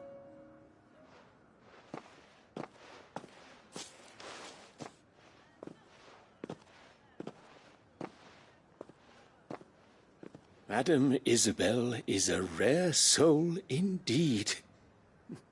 In these dark times, I see that it is not men like me who should lead the realm, but women like her. You're right. If only I'd listened to her when I had the chance. Forgive me for saying so, milady, but you still do. The dame said it herself. We can turn things around. We just have to work together. And that goes for you, too. You're one of us now. One of you. Well said, Captain. Let this be a new beginning. Not only for Sanbreque, but for us. Well, since there's nothing more to be done here, I should see if Isabel needs any help moving the wounded.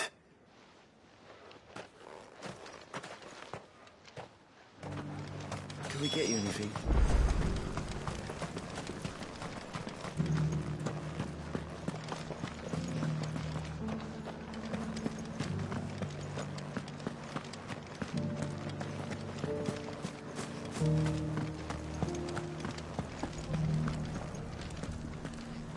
Just a little further.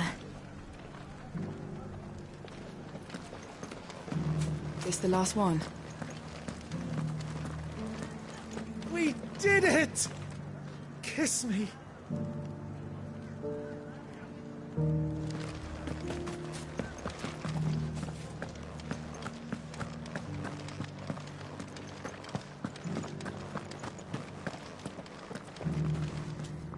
How goes the treatment of the wounded? I'd be happy to man one end of a stretcher if it would help. You've helped quite enough for one day, Clive. Thank you. Don't mention it. Oh, but I must. After all you've done for this town, it is the very least you deserve. Tell me, if Northreach had fallen, what would you have done? A woman of your means could find a home anywhere in the realm, but I sense you would rather have died here. It's a long story. For you, madame, I have all the time in the world.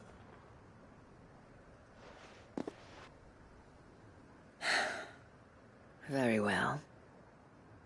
Long ago, I had a life in the Crystalline Dominion. I was Carla then, courtesan to the nobility. So sought after was I that it was only they who could afford my time. Alas, those halcyon days were not to last. For naive as I was, I fell in love with a bearer. He was my master's guard, the gentlest man I have ever known. After they discovered us together, he was whipped bloody and forbidden from ever looking at me again. And so we fled. Not that we had anywhere to flee to. We wandered, aimless and starving, half dreading, half praying that the next day would be our last. Until we found ourselves here, in Northreach. It was the veil that took us in, that fed us, clothed us, and healed our hurts. Those that could be healed, at least. My love was already too far gone. He passed away. He did. Not long after we arrived. But at least we were able to share a few moments of peace before the end. It was the greatest gift I have ever received. But the generosity of this town and her people did not end there. The men and women of the Vale supported me through my grief. Shared in it, though I was still a stranger to them. They treated me like a sister. And so I swore that I would always do the same. That I would return the kindness that Northreach showed me. That I would repay my debt to the Vale.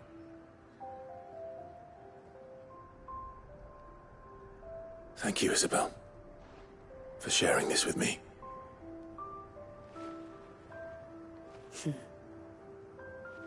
You're a lot like him You know, perhaps that is why I have such a soft spot for you. Never stop fighting, Clive. And I shan't either. I know that it will not be easy to keep Northreach together. But our efforts will be rewarded. Just look at us now. The people, the soldiers, even the Duke of Oriflamme and his daughter, all united in defense of this town that we have come to call our home.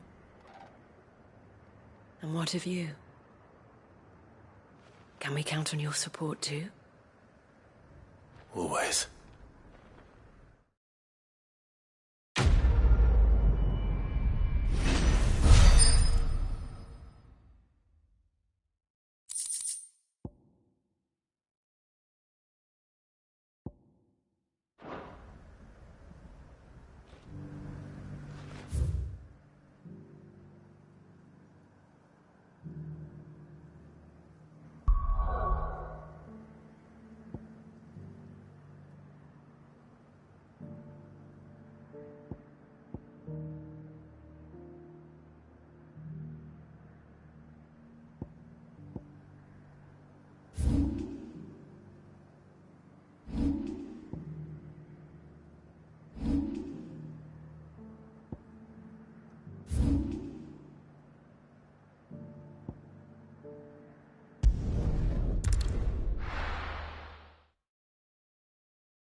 Your Grace, my lord, I trust your journey was not overly onerous. Cyril, you found a letter from Father? Yes, I have it here.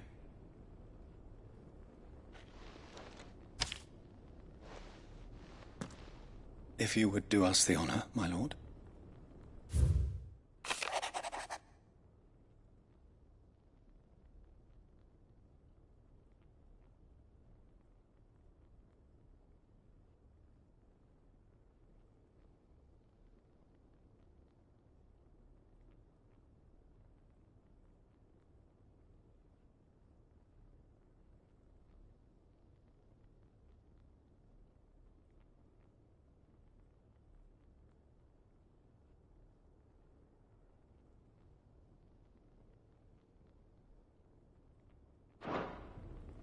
An inheritance.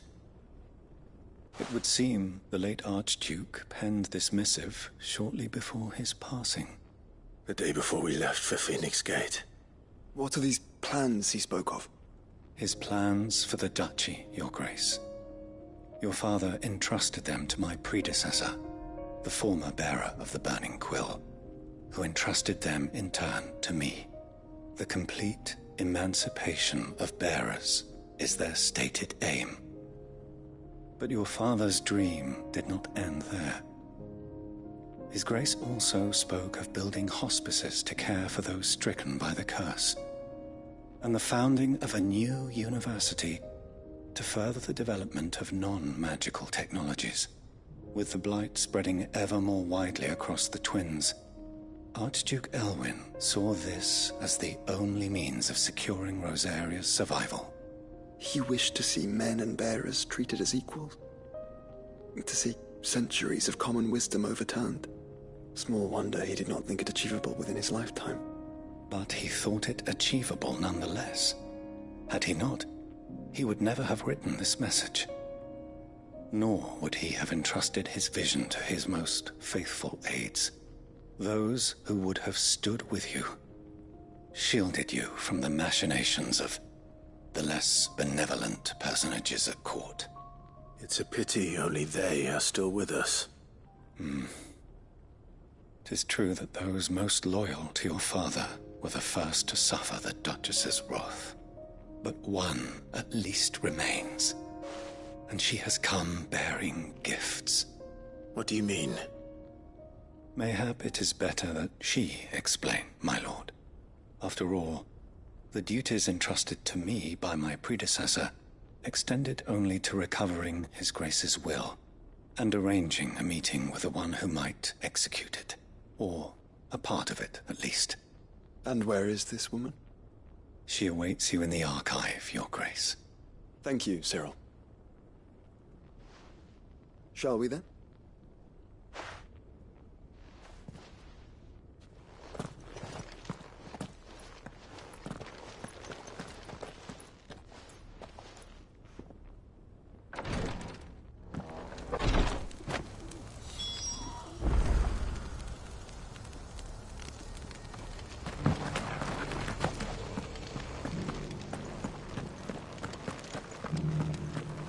This is the Requietry, an archive where we of the Undying collect and collate our findings.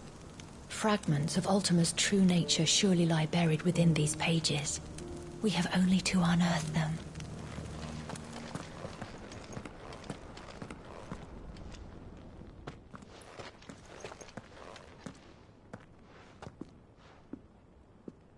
My lord, Your Grace.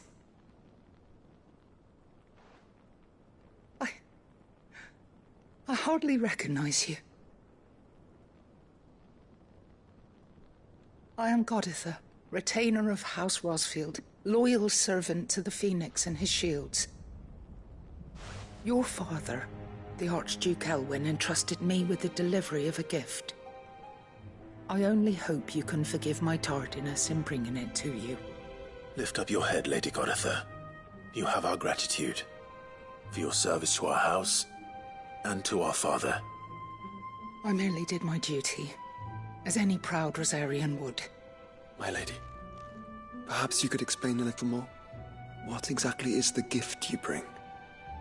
As I'm sure you know, it has long been the custom for the children of House Rosfield to be presented with certain keepsakes upon their coming of age. Indeed it has. Our father often spoke of the day when our turn would come. And had he lived to see it, he would have presented you with the treasures I bear. Matching armbands for you both. Alas, he did not live. Indeed, he was taken from us even before they could be completed. He had intended to claim the Heartstone with which each armband was to be finished himself, but it was not to be. And his gifts remain incomplete. I see. It saddens me to bring them before you, as they are. It was your father's wish that you be presented with the finished articles, not these, works in progress. But with his grace long since gone, and the stone left unclaimed, I had little choice. You are grown men now, and his house is yours. And while I would not presume to insist upon your claiming the Heartstone in his stead, I know that nothing would have pleased him more than for you to do so. Thank you, Lady Goditha. What say you, Clive? What else?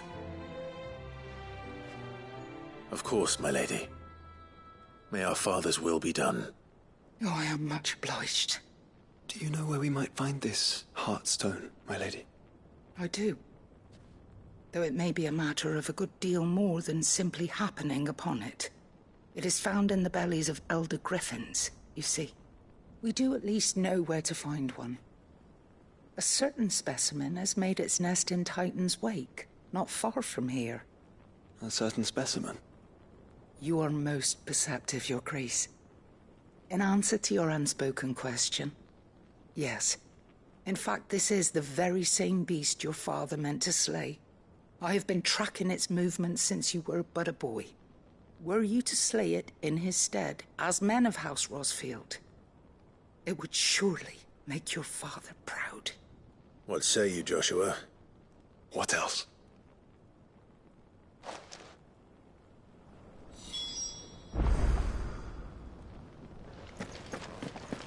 Titan's Wake is to the south of here. But we must not be hasty. The good lady has been disappointed once already.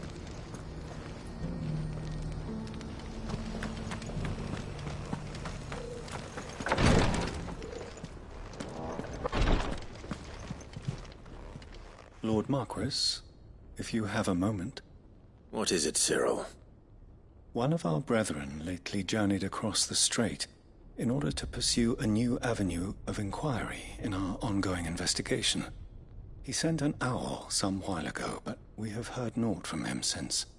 Was he surveying another fallen ruin? No. The object of his study was a savior cult that has arisen in Ash in recent years. We believe it may have some connection to the Circle of Malleus, an ancient religion that worshipped Ultima as its god. By gaining an understanding of this new faith, we hoped to learn more of the Circle's original beliefs. And so you sent one of your brothers to Ash, a continent teeming with orcs and Akashic. Fully cognizant of the risks, yes. I entrusted the mission to one of the most able of our order, the Third Chair, a master of the arts of combat and survival both. Though he has been silent for some days now, I have thus far refrained from sending any others in search of him, lest they be lost in turn. Yet, it seemed only right to inform you of the situation, given your unique experience of the perils of Ash. For as you so earnestly advised me, it would not do to abandon a man to his fate, when he might yet be saved. It would not. But Ash is a big place. Can you be any more specific? Perhaps. The last owl I received from him mentioned a village where he had heard the cult were wont to assemble. Mickleburg was its name. It lies in the southern reaches of Waloed. If aught ill befell him, I expect it did so there. Right. I'll see what I can do. You are much too kind, my lord. Go then, with my hopes, and may the Firebird's flame ever burn in your heart.